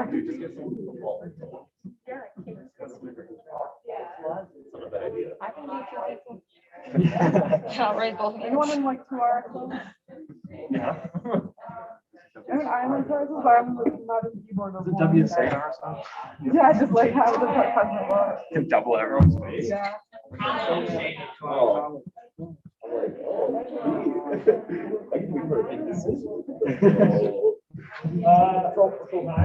guess my question down. What exactly do you need from us or to reach out to us? Okay, what I'm doing is tell me why we Thank you for the phone. because your name, your ISIS service has to certification. People commenting on YouTube. You've been on YouTube the whole time. We have. So, conference funding. To be honest, that's Oh my God, I didn't even realize that one. Oh, it's so delayed. Yeah, I'm still sitting there. I don't think we can use it on YouTube. It's creepy. Yeah, I think it's everything that you just said. Yes, everything you say. So what I'm gonna do next is after this is processed, I'm gonna do a coding system. I'm trying to pull up. Will you also list those things in Slack that we need to send you? I'm sure it's all around, but I probably won't. I'm being understandable. Yeah. Mike's laughing, that's not true. What? I didn't hear you. Okay, I'm just gonna like show you guys what I'm working on right now. See how high it is. I think it's a good idea.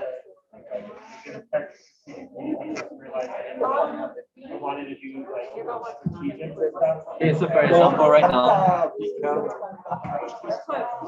guys can see this. I'm sorry to cut you guys off. So right now, I'm doing a coding system. So for example, like if it's event funding, all these are the things that you can fund. But if, like, for example, like there's something that you want to fund and it's not included, there's others, and you need to provide justification. And this one you don't need the paperwork. It's just like during deliberation, you said it is others because it's not in here. For example, conference funding. I already finished for conference funding. I said like, if you know this, you then define it technically. Sorry. Yeah, you can. So I'm including everything in it. Wait, that's awesome. What? Me? Okay. All right, so here be the deal. We are short one member quorum. In the past, we have made motions to suspend the rules and not need quorum to go into voting items. Legislative leadership in the executive branch in consultation with Chris agreed that this is not a precedent we would like to set at this time. However, we either need to have one more person appear or lose one person from our chamber to meet quorum. Unfortunately, due to issues arising in the spring semester, Speaker Prozic at this time needs to resign. She was going to do this at the end of the meeting. I am inviting her now to resign now. This was partially her decision, so this will lower our quorum number after she officially resigns. Ultimate sacrifice.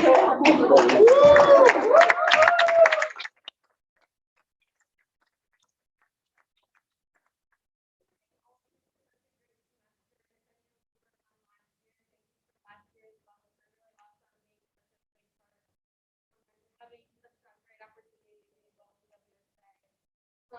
I'm really sad to be going, but unfortunately I have a class next semester that's at 5:30 on Wednesdays, and I tried getting around it by not taking it this past semester, and it ended up biting me in the butt, and I have to take it this next semester. So unfortunately, I am resigning from my position, but it's not for any ill reason. It's because of my scheduling conflicts, and I still really hope to be involved with WSA, just not in the same sense that I am right now, just because of conflicts and things like that. But I really just want to thank all of you, like I said, for making this so special.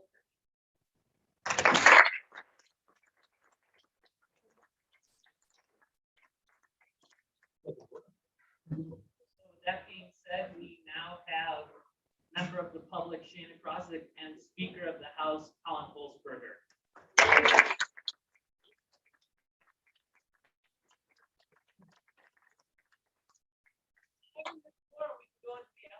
I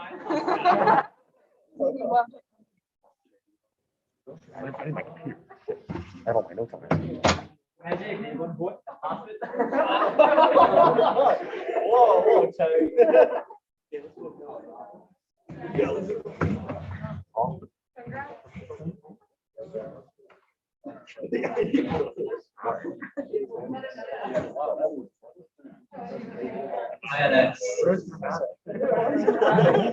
Oh, I'm getting my laptop.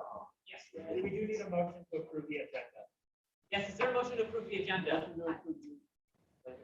It's been moved and seconded. Is there consent? Consent by called. Any opposition?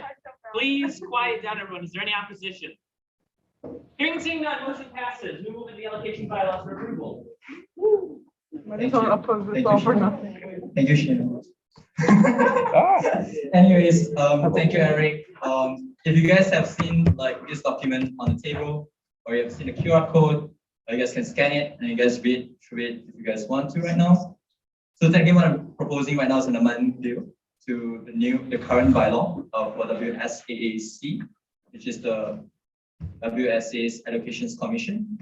So technically RSOs who wants to apply for funding, you guys can approach us to get funding from us.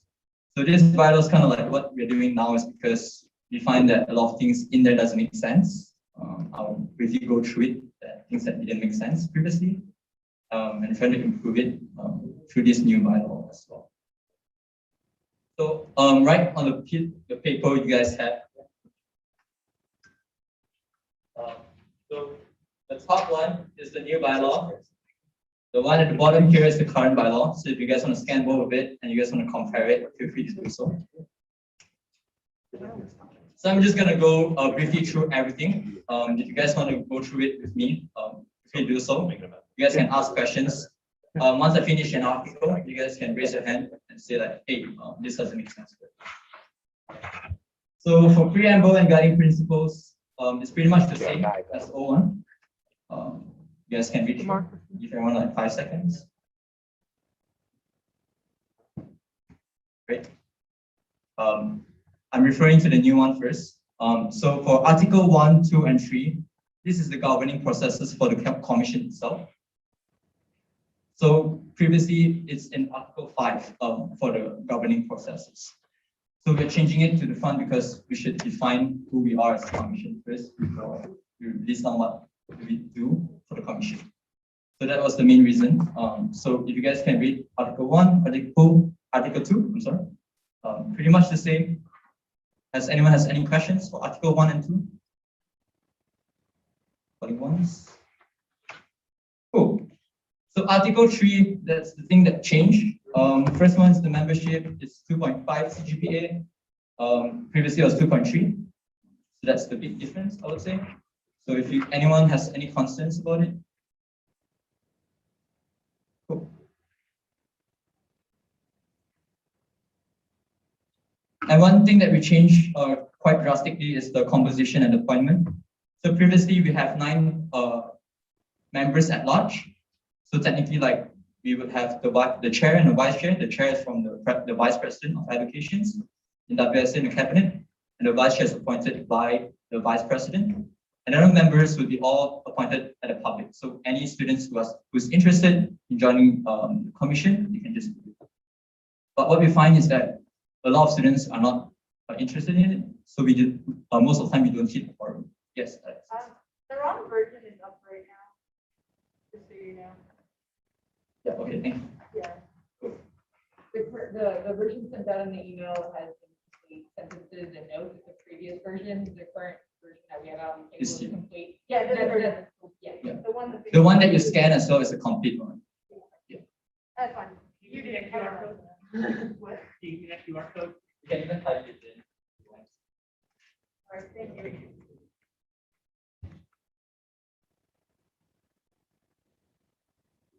So what we did is that we changed it to senators. So I believe that most of you would have already assigned to a committee. Not the one that we have in for Project X, which is like finance government processes, but for University Pride Committee, this might be changed next semester, depending on the links. But this is a tentative legislation. It's a living document. If there's amendments to it, we will always do that as well. So we're introducing senators in the commission as well, so that they will actually know things. So for example, like you are a senator in the sustainability committee, you will eventually focus on sustainable initiatives.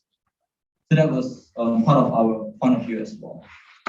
Does anyone have any questions for this? No?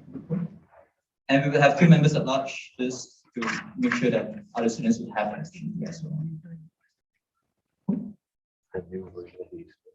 If I'm not speaking clearly, you guys can just say, Shankit, you're not making sense. I do not understand what you're saying. You guys can say that. I won't be offended. I will, but I will not. Cool. Responsibilities, we kind of like make it a bit more generalized instead of just specifying that. If you look at the current bylaw, we specify like at this time we need to do this. And we kind of try to prevent that because in the future, time will change. So we do not want to like just restrict the chair and vice chair to do specific time and specific dates. Tenure, vacancies, removal and resignation is pretty much the same. Resignation, we kind of like, yeah. On the section 3.4 of appointment, I know you had mentioned that the committee legislature, community charge legislature. How is that all decided, and why did you pick out a specific committee? Yeah, so I picked this out of the 6 existing committees, if I'm not mistaken. So out of that, I picked those that make sense. So for example, like the other committees which I forgot. No, this one. Other committees. Yeah. So some of the committees that didn't make sense, I thought that because we are trying to make sure that senators know they're engaging with students. So those are things that like it will not relate to students, so find it unnecessary. So these are sitting Senate committees. Sorry? So these are for the like the person who is in the sustainability committee, just senator, or could that also be a? So as of now, it's will be senator, but from the next, depending on when we're going to amend the WSA's constitution in the bylaw, that may change because we are planning. We have attempts to think from bylaws to merge it to from bicameral to unicameral. Thank you. Yeah. Cool. Questions, thoughts, concerns? No? So 3.05, 3.06, 3.07, 3.08, everyone cool with that? For 3.09, we just allow, we cannot like restrict whoever wants to resign the commission to be 72 hours prior. Because we do not want someone who like before the deliberation and just resign and do not have quorum. Just trying to prevent that from happening. And we go to Article 4, qualifications. So for the qualifications is kind of the same. Only thing that's different is that you require a new workshop with the Allocation Commission. I actually spoke to Valerie, which is like people in OSC, Office of Student Engagement. And we're trying to find like a workshop that we merge both workshops together. So instead of like doing a separate workshop of like WSA and then OSC, we would have a workshop like this joint workshop. Any questions on Article 4? Yeah. It's written as two separate things in this. Like, Yes. is that just like a future goal that you guys are currently Yes. working on, but you can't put it in Yes. the- Yeah. Cool. Article 5, dates, allocations year. Allocations year, previously we mentioned it as a cycle, but we find it quite redundant to mention it as a cycle, so we change it here. Yep, dates and allocations year. Any questions for that? Cool, no? Section 5.03, deliberation duties of the commission. So this kind of set what the deliberation, what the commission has to do before the commission, before the deliberation. Questions, thoughts, concerns? No? Same thing with 5.04. It's pretty much the same as the previous bylaws. We do have like a note there, event budgets over 5,000 will require a more formal defense during the deliberation meeting. Previously, we did not really highlight that, but right now we do, because we find that a lot of RSOs just come in with like 8,000 budget proposal and not making any effort in telling us what we're going to do. So that would like come in form of like a presentation, extra documentation, just an extra document would be good enough. And I believe the next article will be the one that everyone will be very interested in, which is the allocation opportunities. So general information is the same thing. General restriction, this is something new. Each RSO is eligible for up to 25,000 funding per academic year on a first come first served basis. So why we kept this is because we will launch a lot of new initiatives, a lot of new opportunities, which would exceed about $28,000. Reach up to $30,000 if you apply for all the fundings. So we kind of try to prevent it because we want to allow other RSOs to have the opportunity to apply for funding as well. Because historically, we have exhausted the pool of funds before.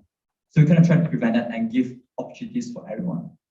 And the goal of this whole bylaw and guideline is not to fund all your activities, but to partially fund it. So that's the highlight. For section 6.03, event funding opportunity, for the cap, for the amount 10,000 per semester is the same as the current bylaw. The restriction that changed is like $50 per hour wage for student DJ. Previously, it was just DJ because we find it does make sense to invite a professional DJ and pay them $50 only per hour. Does it make sense? So we kind of changed that. If you guys see the current bylaw, there'll be international festivals as well. We got rid of it because it doesn't make sense.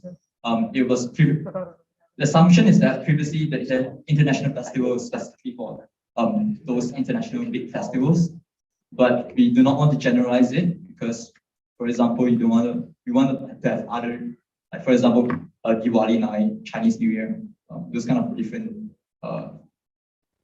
events and festivals to have as well. Yes. Just real quick, to clarify, previously international festivals excluded from funding, and now we do fund it, or? Yeah. So technically, like for example, there was a misunderstanding, like there's a misinterpretation on what international festival is. So previously, that international festival, the assumption is that that international festival is, I do not know what that is called. Yeah. But we took it as like, for example, other countries' festivals, because that's also called an international festival. So technically, like the Indian Student Association, they would not have a Diwali night. The Malaysian Association could not have like the Malaysian night as well. So yeah, so we kind of get rid of that as well. Cool. For the cap for food, it's the same. For the commission shall not fund clothing and everything is the same. Cool. One provision that we added is that event funding is up to 1,000 can be transferred as operational funding if the RSO provides sufficient justification.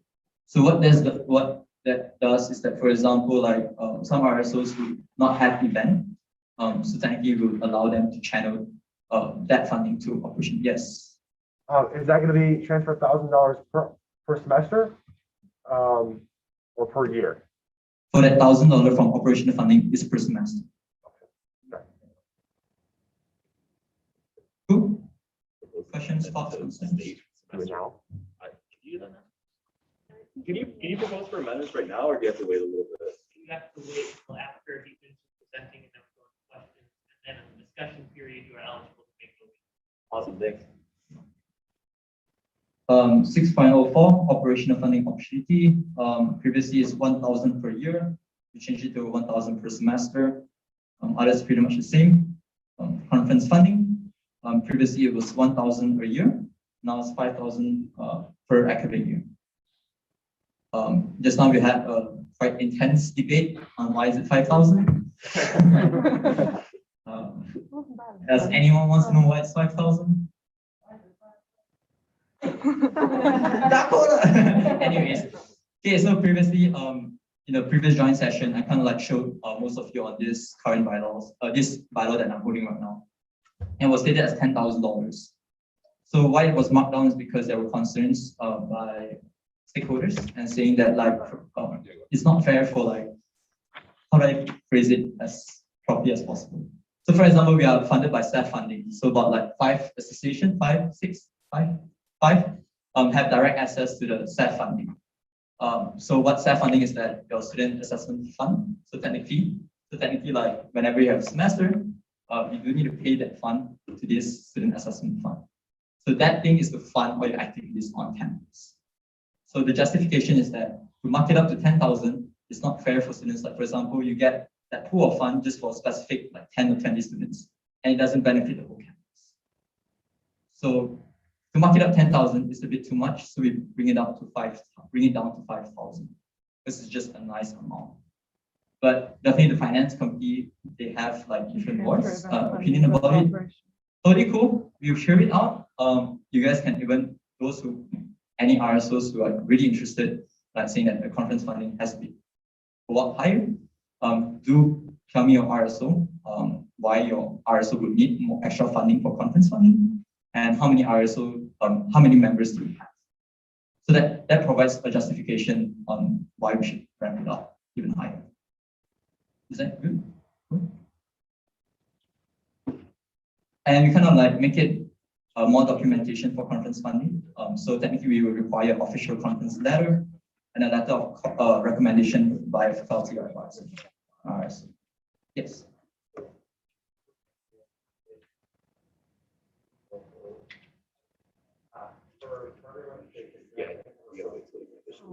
Yes. Okay, so by the end of this, I'll explain that this is just a bylaw, and we're going to do a lot of new things after this bylaw as well. So technically that we would list down like a specific codes on what can be funded and what can be funded. So gas is included, rentals is included, airfare is included as well. We will have an others part, which requires you to justify what are the others. So things that are not listed there, which is possible, which is why we have put there others. So if you have any of that, you can put it there. Yeah, I have a number of questions. The first one, C1, it says in the event that a student does not possess an established GPA, they should be given 1 semester on conditional membership until their GPA may be assessed. My question with that is, if a student comes in, first semester, joins an organization, you have a conference, let's say in, I don't know, 2nd month of school. Is that student that joined not allowed to go to conference if they wish, because they don't have an established GPA at that point? Okay, so technically this provision will be, we can't check it because students can't check other students' GPA. It will be checked by the Office of Student Engagement. So technically the student would have to submit that whichever students that are interested to go in for the conference, let's say there's a conference in New York, you have to submit the names and OSC will check it. And it's just like the first year student, they will probably inform you if they're allowed. So does that make sense? It does, but that doesn't answer my question necessarily, because If a student's only been here for less than a semester, they don't have an established GPA. So do you use their high school GPA? Should they submit their current grades so that Office of Student Engagement can see that they're currently doing well? Like, how can I they get what prove you mean. themselves in that first semester? If that That's a makes good question. Chris? I might need help here. So the question is that, like, for I don't have an answer.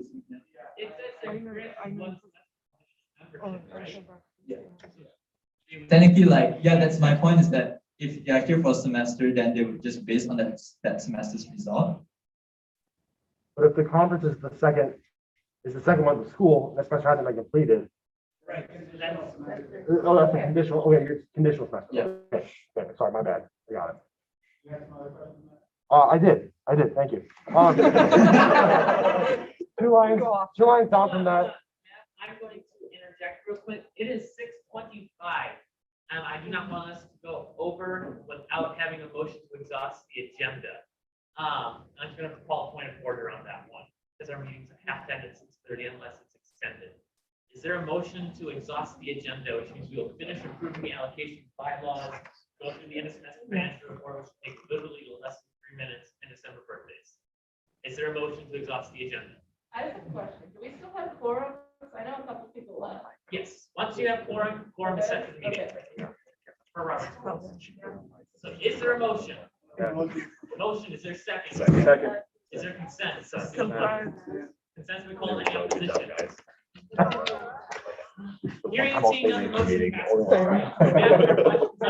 Wait, so see subpart 3 says submit a letter of recommendation by a faculty or advisor on the conference. That's not per student, that's for the entire group, correct? Yes.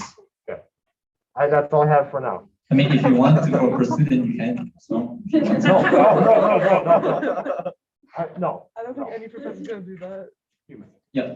Do you have any other questions, Chris? No. Okay, cool. So right below that it says submit an official conference letter. What is an official conference? Yeah, letter? so that is based on interpretation. Okay. So for example, like if there's no letter, so at the very least, you do need to justify that you're invited to that place. Okay. Instead of like you just, oh, there's an Instagram post that we are invited. So that doesn't make sense if you guys get what I mean. So it's always based on interpretation, and you do need to prove it in the deliberation. Yes. So does that have to be like specifically sectional or like regional conferences or something, or can we apply and get accepted and that's also? Yeah, so technically what you do is that if you get invited, so for example, you receive a letter, advise be a letter because you don't need to justify it because it's a letter, you get invited to it. And you kind of like come up with a cost on how many of you are going, why you guys are going, you guys can prepare the budget, download our proposal. And then after that, you send for the deliberation. Everything's good. Everything's passed. You get your funding letter. After you get your funding letter, you just take to OSC and they'll guide you through that. So what I meant was like, so we have our IEEE regional conferences and stuff like that, which is online. So we're not gonna, we've already attended that. But let's say I found a conference for power engineers or something like that, and I applied and we got accepted to attend, that would also count as, yes. Okay, perfect, thank you. Yeah. No.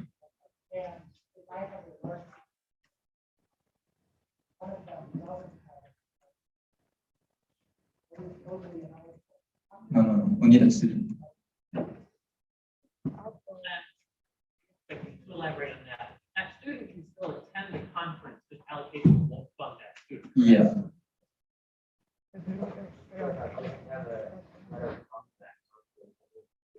Yeah. So you do need to show us that, actually it's not just to us, but OSC as well, that you are invited to it. So as long as there's a documentation to show that you are invited to there, then we'll fund that conference fund. So as I said, like can't just randomly go and see Google and say that, oh hey, this event looks fun. I'm gonna apply for event funding, for conference funding for it. So we're not gonna do that. Cool. Yeah. Things that are part of the, like, start with chapter. Our chapter is part of a larger organization with stuff happening right now. That chapter, that organization.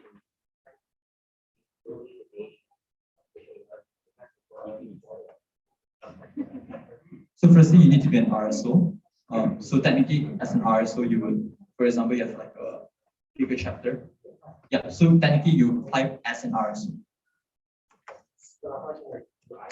Like people maybe we go to conference where you're formally or are you registered with Okay. the national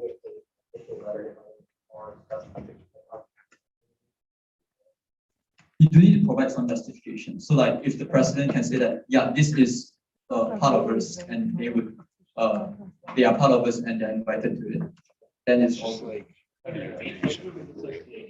yeah. So technically, as long as there's a justification to it, you don't, technically you just can't go randomly pick an event and go to it. That's what I meant.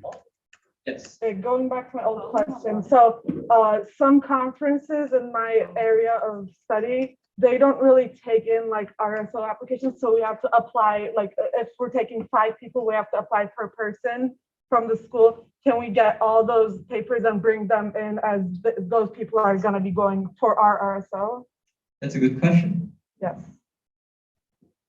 We've not encountered that issue before, but as of now, I would say yes, but I'll get back to you when that problem arises. Okay. Is that all right?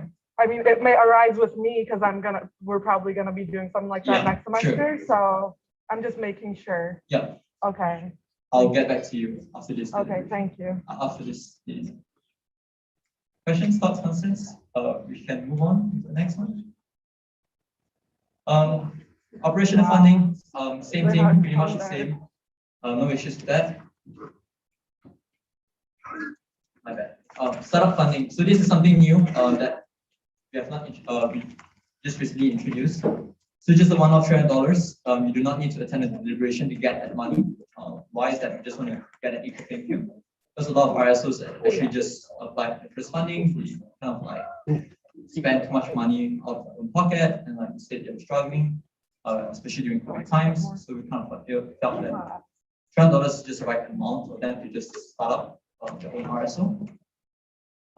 Yeah. Yes. It's either forgot the name, forgot which one. It's either U of M or MSU. Questions, thoughts, concerns? No? Cool. Next would be Bronco funding, something new as well. So we kind of like find out that some students will have some unique ideas, and they're not part of an RSO. So we felt that, hey, why not we just give students the opportunity to organize events as well. So technically it would function as an RSO. So you do need to get at least 4 students, which is a requirement to start up an RSO, an advisor, and you do need like some form of like analysis on why you want to do it. Yes. So, for Bronco funding, my question is, if there's a committee with inside of an RSO, so for example, the Aviation Student Council, they have a committee that focuses on mental health, and they plan an event all on their own. They do all their own meetings, so they're really not part of Aviation Student Council. They're just kind of a subset of it because they were created by the council. So since they're separate, they would still be able to apply for this without following the RSO guidelines, correct? I wouldn't want to say yes or no for now because we have not seen whatever you have shown to us. But so as long as there's no affiliation to any RSO, so we're not saying that I'm here as one RSO, I'm here as a WMU student, then yes, you're applicable for this funding. Yeah, so when I come and I say, I'm here on behalf of the Aviation Mental Health Committee. That's under RSO rate. That would be considered under an RSO? Yes. You do need to, when you present this funding, this proposal, you need to present as a WMU student. And you must prove that why is it unique and not other RSOs provide. Okay. Yes, Chris. To add to what you're saying, it's similar to the sustainability grants. Yeah. Those aren't brought forward by our project. Year or example. Those aren't necessarily tied up. Yeah. Does that make better sense? Thank you, Chris. Yeah, that's okay. So technically, the whole idea of this is that as long as you have a unique idea and ask WMU student, if you're affiliated, like say, for example, I'm part of the Malaysian Association, and like I say, I want to launch a Chinese New Year event, but it's actually the same thing as what the Malaysian associations do, and that's not. So if it's a committee, if it's a committee of students that have an idea, but it's an annual idea, so it's like an annual event that these students come up with, that's not, No. it's a one-time. Yeah. Because it's annual, you can ask for an RSO if they want to adopt that idea. Yeah. Collaboration funding is exactly the same as what we have right now. So there's nothing changed there. The last type of thing I want to cover in Article 6 is the sustainability exemption policy. So this is kind of like part of our WS's commitment where we want to make WMU more sustainable. So for example, like early this year, September deliberation, or October deliberation. So the Bronco band kind of applied for funding. Their cost was about 20,000. And we kind of fund them about 10,000 because that's the limit that we get. But we notice that partially of that is that they want to purchase new microphones. So we felt that as long as we can fund something that any other RSOs can use it, so why not WSA subsidize that amount of the cost of it and let other RSOs to use it as well. So that's how this policy arises, and kind of like hope that other RSOs will buy more sustainable stuff so that other RSOs can use it. And your cost of it will be exempted by WSA. Any questions on that? Great. Article 7, the quorum changed from 6 to 5. Why is it 5? Because it's an odd number.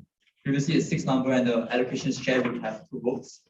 But because you want to be more democratic, so we're then down to 5 to repeat the quorum. Voting, same thing. Conflict of interest, same thing. Deliberation, presentation, we make it more explicit. So you guys can read through. You guys have any questions on that?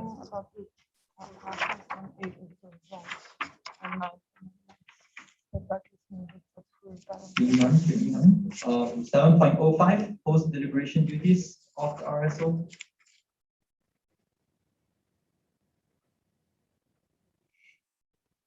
Hearing none, seeing none. 7.06, exemption. This is same thing. So technically, if you have operational budget that's like below $300, you do not need to attend the deliberation, but WSAAC still can reject it. So it's up to your preference whether you think that, oh, this budget proposal is, you are quite sure that's going to be passed, then you do not have to attend the deliberation. No questions? Great. Article 8, deliberation results. This is actually the same thing as what we have right now.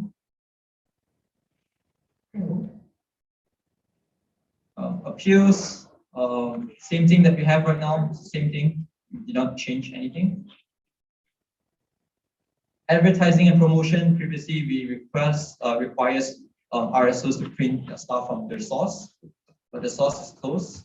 But I'm not sure if it's after when the new student center is open. I'm not sure about it. Chris, if the new student center is open, the source will be up, right? Then we need to amend the bylaws. Right?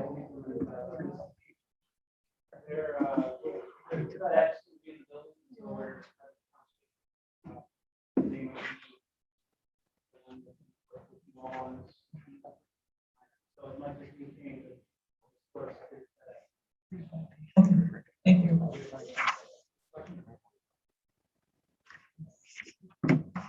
8.04, blacklisting, same thing that we have right now. Any questions on that? I don't know. Article 9 is the same thing as well as we have. And Article 10 previously in the current bylaw, we do not have a dissolution, but right now we do have. So it's just a provision that say that if the cabinet or as if board like Eric says that WSAAC is useless, then you can propose and get rid of this. Yeah. Can I backtrack 2 steps to Article 8, Section 4, blacklisting? Can I go back to blacklisting? Yeah. So if an RSO gets put on this list, is there a time limit to when that gets taken off of their name, or is that a forever thing? Chris? I would say, we probably would not want to do it forever. So this is like my understanding because every year, each RSO has to be re-registered every year. So technically, you would have a new board members and everything. So worst come to worst is a year thing.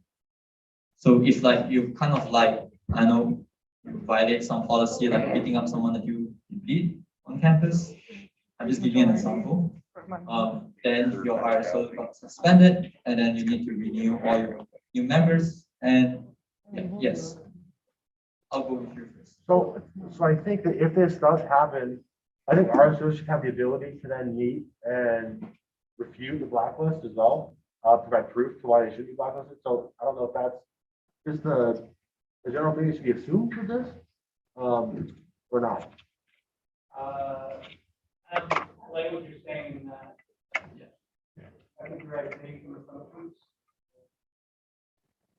Thank you for answering your question. The other part of it too is, depending on the severity of whatever happened, the Office of City Meeting was 7 and 4. Protection. So in that, our process is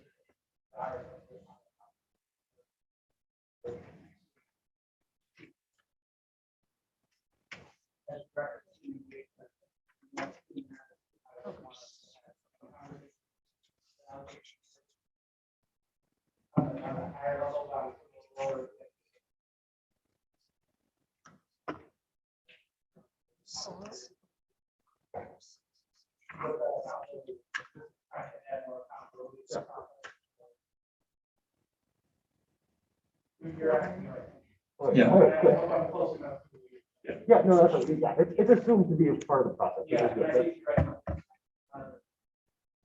Get going.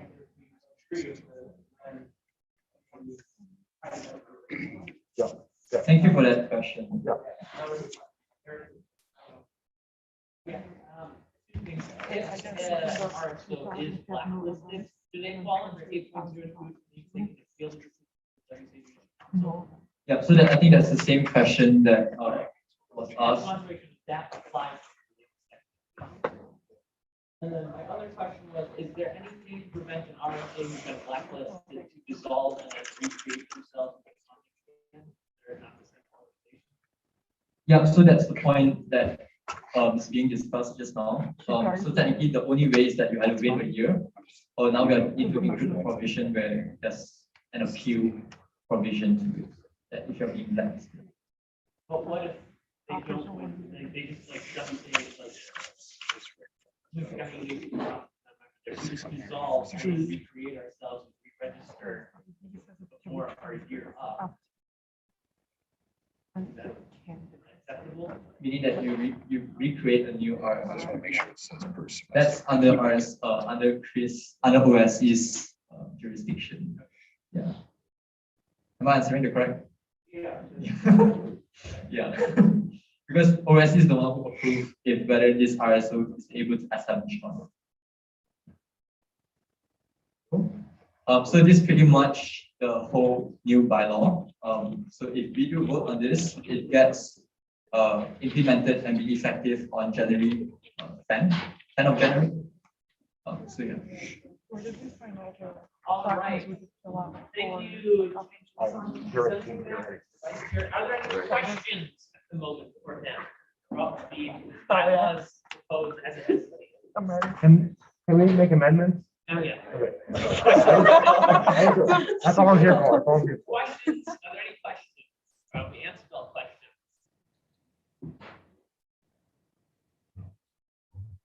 Hearing and seeing none, we move into discussion. Is there any discussion on this? Now you have the ability to make proposal for motions. I just want to say thank you for going over that so well and doing all the hard work that it needed to have. All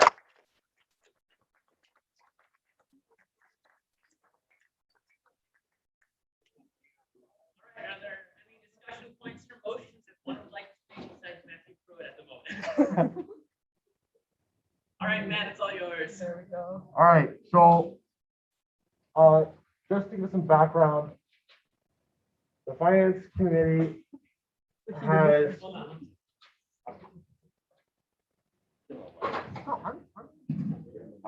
Hey. Oh my God. Oh, you got the big one. Yeah. I know this is gonna take a while. Loud. Okay, fantastic. So the finance committee had a lot of good points brought up earlier.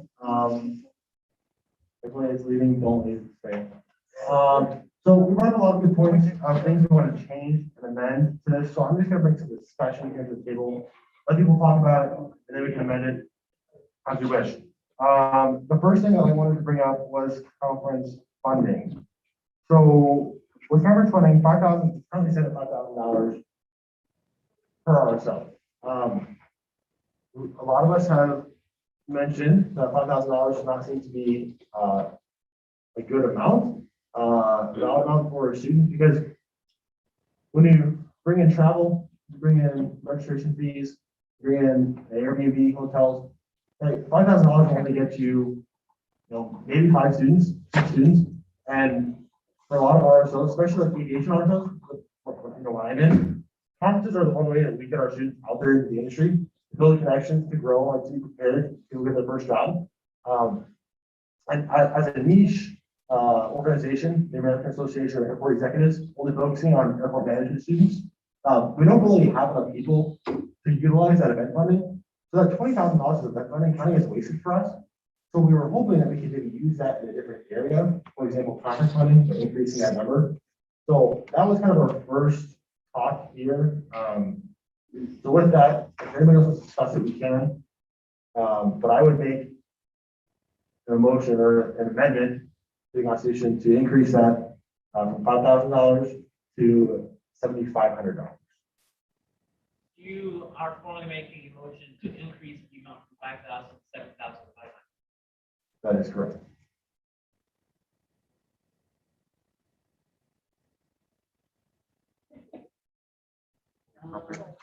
We don't need the middle. Any other decisions? Because I don't want to screw over people, but I want to do the middle.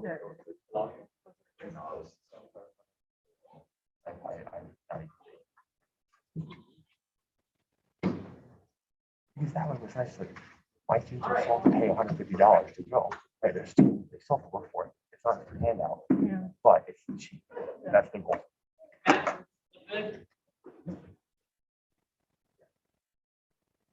Yes, that looks fantastic, Eric. All right. We go into discussion on this motion. I second it. Yes, second. Are there any questions regarding this amendment? Can I provide defense? Yes, discussion then. So yeah, I mean, I get where you're coming from, and as I mentioned just now, it's 5,000 there because it was felt it was just right. Probably Chris, if you want to provide context. If you want to. We had talked about this as well, and Cheng, I don't know if you're able to highlight where the we changed the overall cap to. Yeah, to 25,000, which is general restriction at 3.02. And so what I heard Matt, 6.02, yeah. what I heard Matt say is that his organization wouldn't necessarily use the event funding, but might use other areas. And so we talked a little bit about it on that. And what Cheng had said during the presentation, the same thing is that those dollars are collected by all of you. Let's just call it a tax. But when those dollars go to conferences, they leave campus. It's not necessarily a direct benefit to the campus. It benefits individuals, like Matt had said, that it's a great opportunity to network. It's a great opportunity to get, maybe your first job and things like that. But the tying it back to where those dollars came from. I'm going to insert myself into the conversation. I don't typically. I would, if I was in Chen Kid's position, I would be asking questions. You know, let's say ASC comes forward with this, they want to do 7,500. Where is the rest of that? You know, is the AAC paying for all of it? Are there other, like, is the college putting any money on the table? Is any fundraising done? And so it's similar in sports clubs. That's why sports clubs is not able to be part of the allocations process or say the same thing. Like, it helps the university if the rugby team, which they did, they won a national award. But again, all those dollars that help the rugby team go off campus. You know, you see some rugby games on campus, but a lot of what the rugby team is doing is off, like, away from Kalamazoo. And so they've created a space that's not heavily dependent on the RSO pool. So in this hypothetical, that would be my question would be, is it fundamentally meant that the AC pays for every penny pinking of the conference, or is it just to subsidize the professor? I would just like to provide defense to, sorry, I forgot your name, Matt. I just like to provide some defense to Matt. I just like to say that I feel as though when you go to Western, like, or when you're at a college, right? The whole idea is to network and to, you know, learn more than you did when coming in. So I feel as though conferences are where you get to network the most, and I feel as though as a university, it should be fundamental into furthering student success. And I feel as though some students that are not able to go to conferences are being not discriminated against, but like aren't being given the same opportunities or being held back. So I feel as though $75,000 is a good, sorry, $7,500. Oh my God. $75,000. I mean, I wish I got that. $7,500. I feel like so that's enough to bring at least 20 students to some place to a conference, and I feel as though Also, that's it leaves the campus, but it also brings back. yeah. Like, we don't just go leave it there. All right, could you please pass the Yeah. work to the next two, and I'm going Michael and then Alexa. Yeah, in defense of Matt as well, and like Chris said, obviously those dollars will be going off campus. But I think a point that also needs to be brought up is the publicity that it brings, and like he used the rugby example. You see that the rugby team is getting these awards and winning championships. I'm not sure, you know, exactly what they won, but given that they went off campus and represented our school and university in such a good way, I think that not only brings attention to their club, sports team, or RSO, but also brings attention to Western. And when we send our students, we send clubs elsewhere with events, and we give them, you know, more money to do what they want to do. But it's good for the university as a whole. Yeah, it's good representation of the university, and in the end, I think it does help everybody out by bringing more students to the school and to that club specifically. Thank you, Michael. Yeah, adding on to that, definitely, conferences do help us bring students to Western. Personally, I work for the recruitment and outreach department of the College of Aviation, and conferences is one of the big things that our boss actually goes to, because that helps us recruit students. Because not only are college students and alumni and people who work in the industry, those aren't the only people that go to conferences. People who are interested in the field, who have maybe themselves are interested, or their children, or their nieces or nephews, they're going to bring them to those conferences if they're interested. And that can help us kind of plant that seed into their brain, like, oh, hey, Western is an option for us in this field. Because I'm not sure if everyone here knows it, but the College of Aviation at Western is one of the largest and best aviation programs in the country and arguably the world. And I feel that conferences will help us even further bring home that point. And I really agree in defense of Matt here that the conference funding should be a little bigger, because again, you're kind of disallowing some students to go if they don't have the financial means to do so. Even though we do have events that happen here that do help them as well, but conferences, that's just another worldwide way, because these people are not just coming from the US, they're coming from all over the world in conferences, especially in ours, in the aviation majors. Before anyone else talks, is there anybody that is a member of the legislature that disagrees with this amendment? If not, then I would ask that we start moving into a vote so we don't continue to reaffirm ourselves. Go Sorry. Hello. I'm all on the same boat with the fact that conference funding needs to be higher. I guess the flag that I would wave is that this is already 5 times higher with the proposal. And there are years where the limit was 1,000 and allocation says ran out of funding. So if we're moving this up to 5 times higher or potentially 7.5 times higher, do we have concerns about running out of allocation money or other programs that directly benefit campus? Okay, can I add on first, like just stop right there? Why not? We have, let me just phrase it. So technically we have 5,000 right now, once this bylaw is passed, and I really agree with what Alex is saying.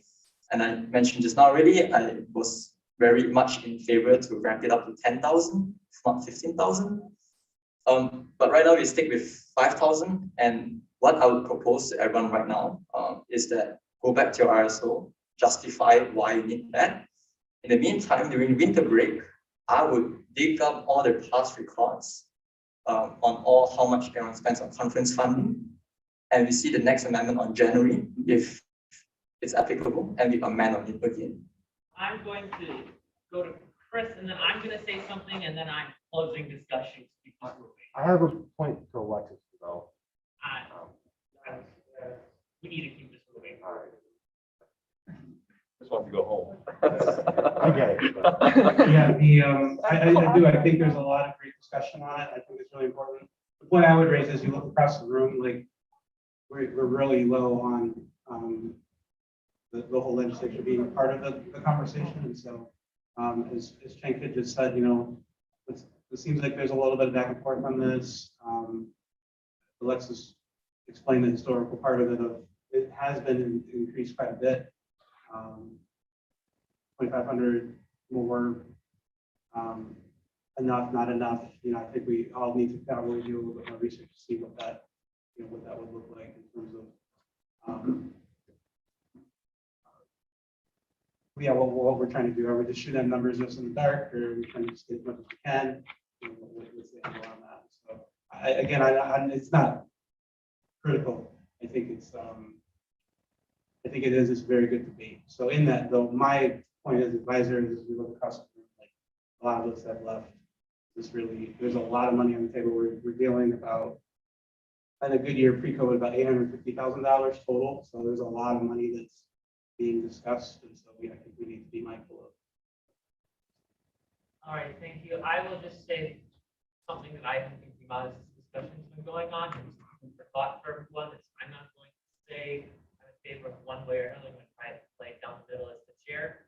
But we also have to keep in mind that there are a maximum of $25,000 that are so receive. So if they do raise this to $7,500, then they lose out on funding in another aspect.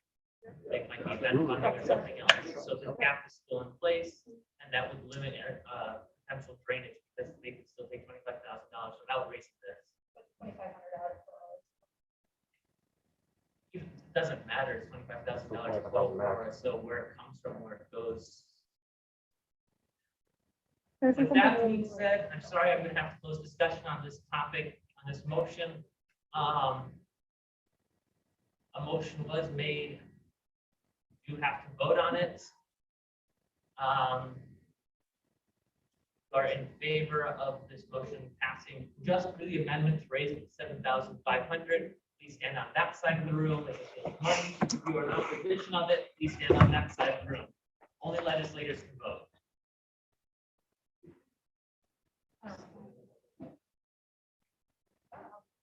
When do we do in this situation? Point of information. I think we're, I just want to address that this is kind of, I don't think we should be voting on this today due to that there's only this many people in the room.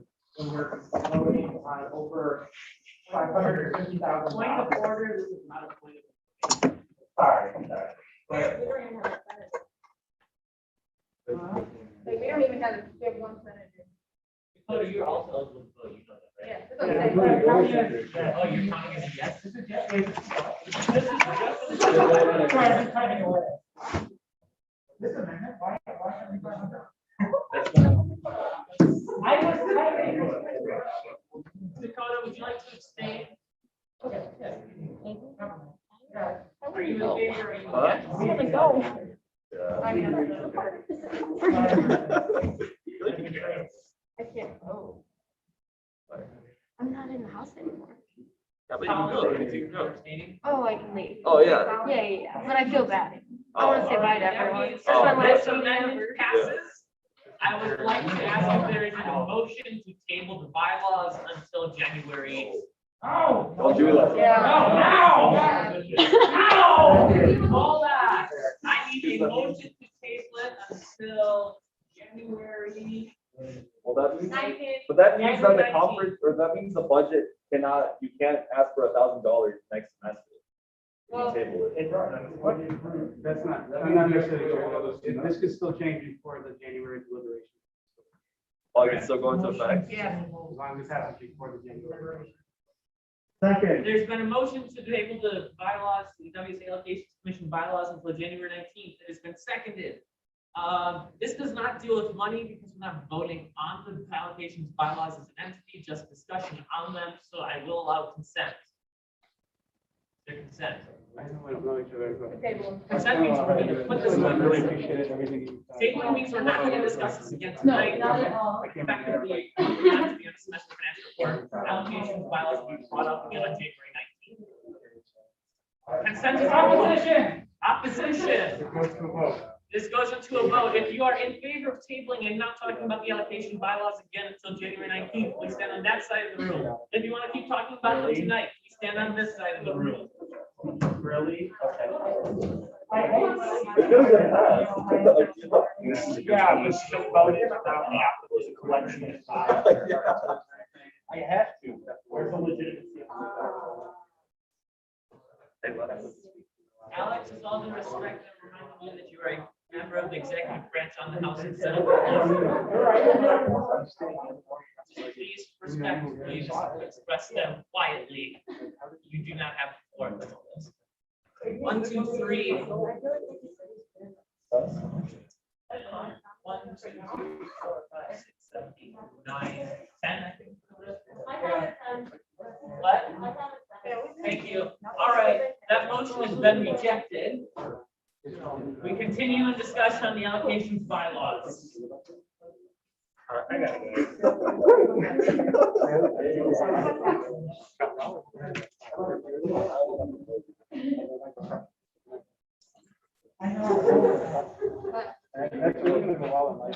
This is what go. You can do so right now. Then other discussion points. So, yeah, go ahead. Go ahead. Now, I'd like to preface this with, I know that everyone in this room is instantly going to hate me. I would like to make a motion to propose an amendment to section 604A to raise the limit of $1,000 of operational funding per semester to $2,000 of operational funding per semester.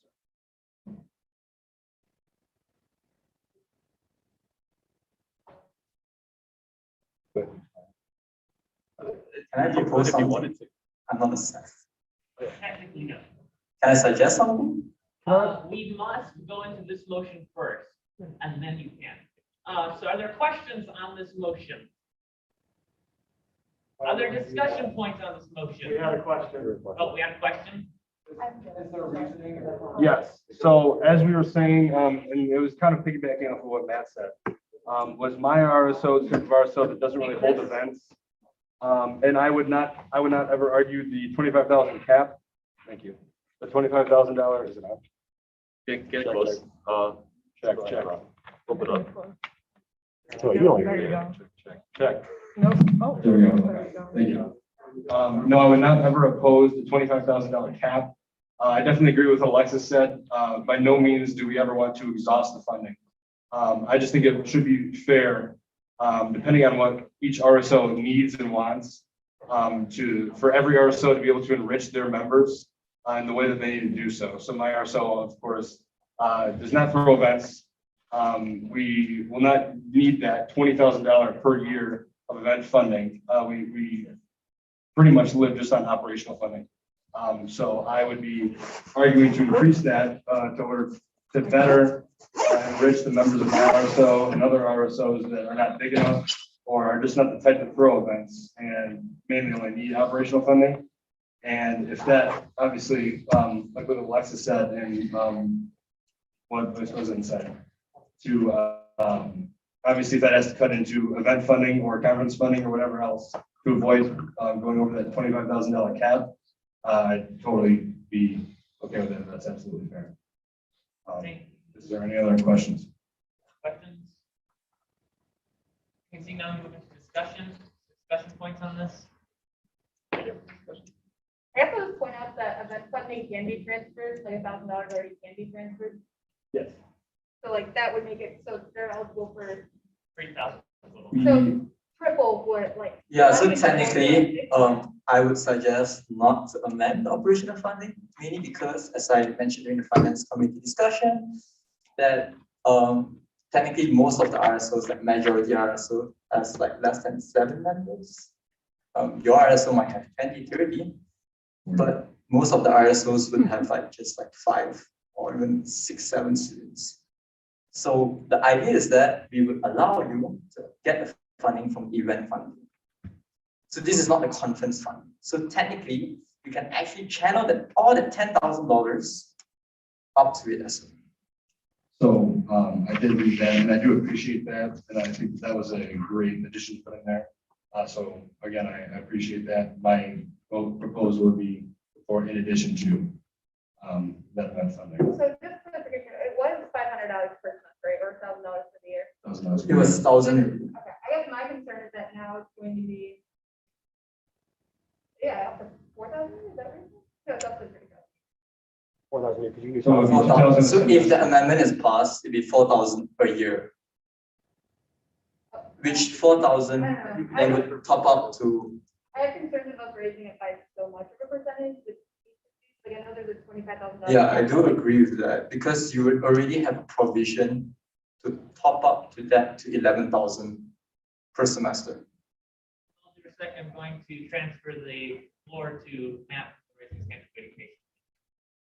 So I get all your guys' opinions. However, I'm going to back him up on this because, like you said, his organization, they did race cars, right? That's way more than I do, but they aren't going to use event funding, right? They don't do that kind of stuff. They build race cars. They need money to help pay for parts. They need money to help pay for shirts for all their team members when they go to the races. That's what they need money for, right? They don't need money for event funding. And so even $4,000 a year for them really isn't going to cut it. If it doesn't, barely cuts it, right? Now, I understand that the majority of our on campus are not in that position. But for the ones that are, maybe we can make an exception in the bylaws to allow them to increase that money from somewhere. Because me, American Association of Airport Executives, hey, $1,000 of operational money, that's all we need. I'm being really honest, right? But him, he needs more.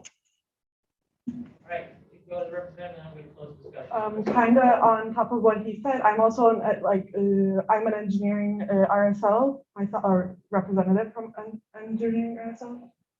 And we have people and people are a part of our events, but if we don't get the parts we need, we don't really get to sit down and do anything.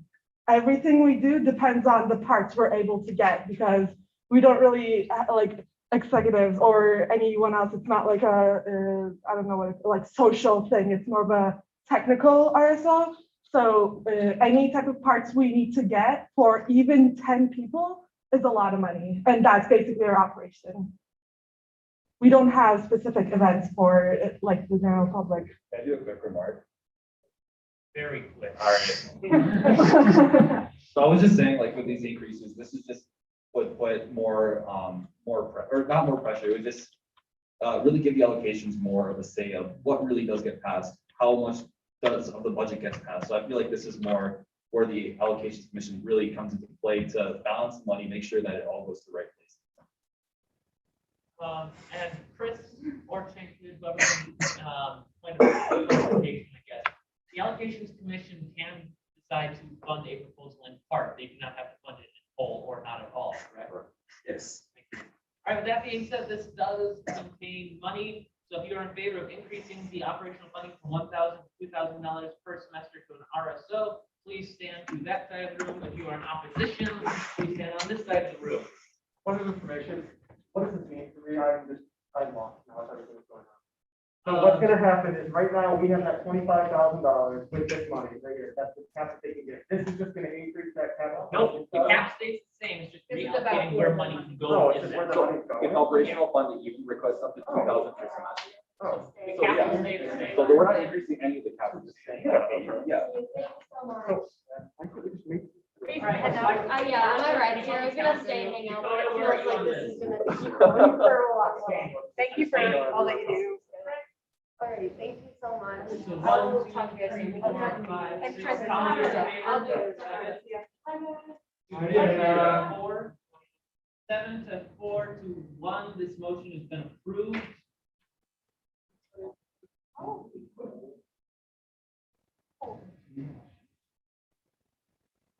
All right, thank you very much.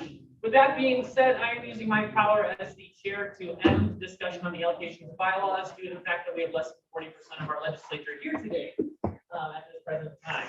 Therefore, these proceedings will continue on January 19th in the next Senate House meeting.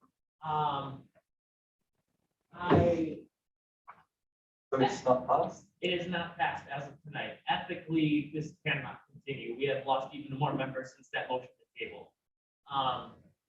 There's an ethical concern built into that. With that being said, allocations, thank you very much, Jane Sun, for your presentation. Thank you all for engaging in a lively debate question session. We will resume this after the winter break. Daniel, I invite you to now give the end of semester financial report. I don't actually know the numbers off the top of my head. I sent you, Colin sent you an email, but I think we have $83,000. Yeah, so we use, I think, $40,000, which is pretty good. We're using the money that we have, but we still have a lot of money left over, and we're probably projecting like maybe $30,000 coming in. So, yeah, that's kind of what it looks like. The number is, I'm pretty sure it's 83,000. I just don't have the number memorized. I'm checking. So we've been doing pretty good. We just gotta, I don't know, keep using the money where we need to or when we want, and yeah. Are there any questions for Daniel regarding the end of the semester budget report? Hearing and seeing none, are there any December birthdays? My birthday's in December, What day is your birthday? December 17th. And what RSO do you represent? The Western Student Education Association. Wonderful. Chang, is your birthday December? December 12th. Okay, and you are vice chair for allocations. Thanks for representing the executive cabinet. Max, your birthday? Number 28, And you represent again for everyone? American Association of Airport Executives. Thank you. Do you have a December birthday? Yes, December 20th. Awesome. Who do you represent? Wonderful. Is there any other December birthdays? Hearing and seeing none, let's sing them happy birthday real quick, all right? Happy birthday to you. Happy birthday to you. Happy birthday, dear Alvin. Happy birthday to you. Thank you. Happy birthday, everyone. Here is Oh, yeah. Oh, sorry, 80,000. Not 83. Here's what has been spent. Yes. All right. Are there any public comments or oral remarks? If you guys have any, ways to improve the house as new house speaker, let me know. Okay, fine. Yes. I just have a general question. I believe this was already explained, but just to double check. So if these new bylaws are approved in the January They session will go into effect for the January allocations deliberations on the last Friday of January. and the rest of the semester. Yes. Now, my question is, at the January meeting, people could propose to change to amend those numbers of the amended. Correct? Yes. So. I would hold off. Wait for these to be approved. Right, then I just want to say on behalf of the Western Student Association, I wish you all the most of luck on finals week. Remember to take care of yourselves, take some deep breaths, yoga breathe, get through this week. It's coming up. Enjoy your winter break. Happy holidays and safe travels, everyone. Meeting adjourned. Thank you. Yeah, no problem. I tried. I'm trying to get one more funding for us too. I know, yeah. I appreciate it. No, we're fighting a good fight.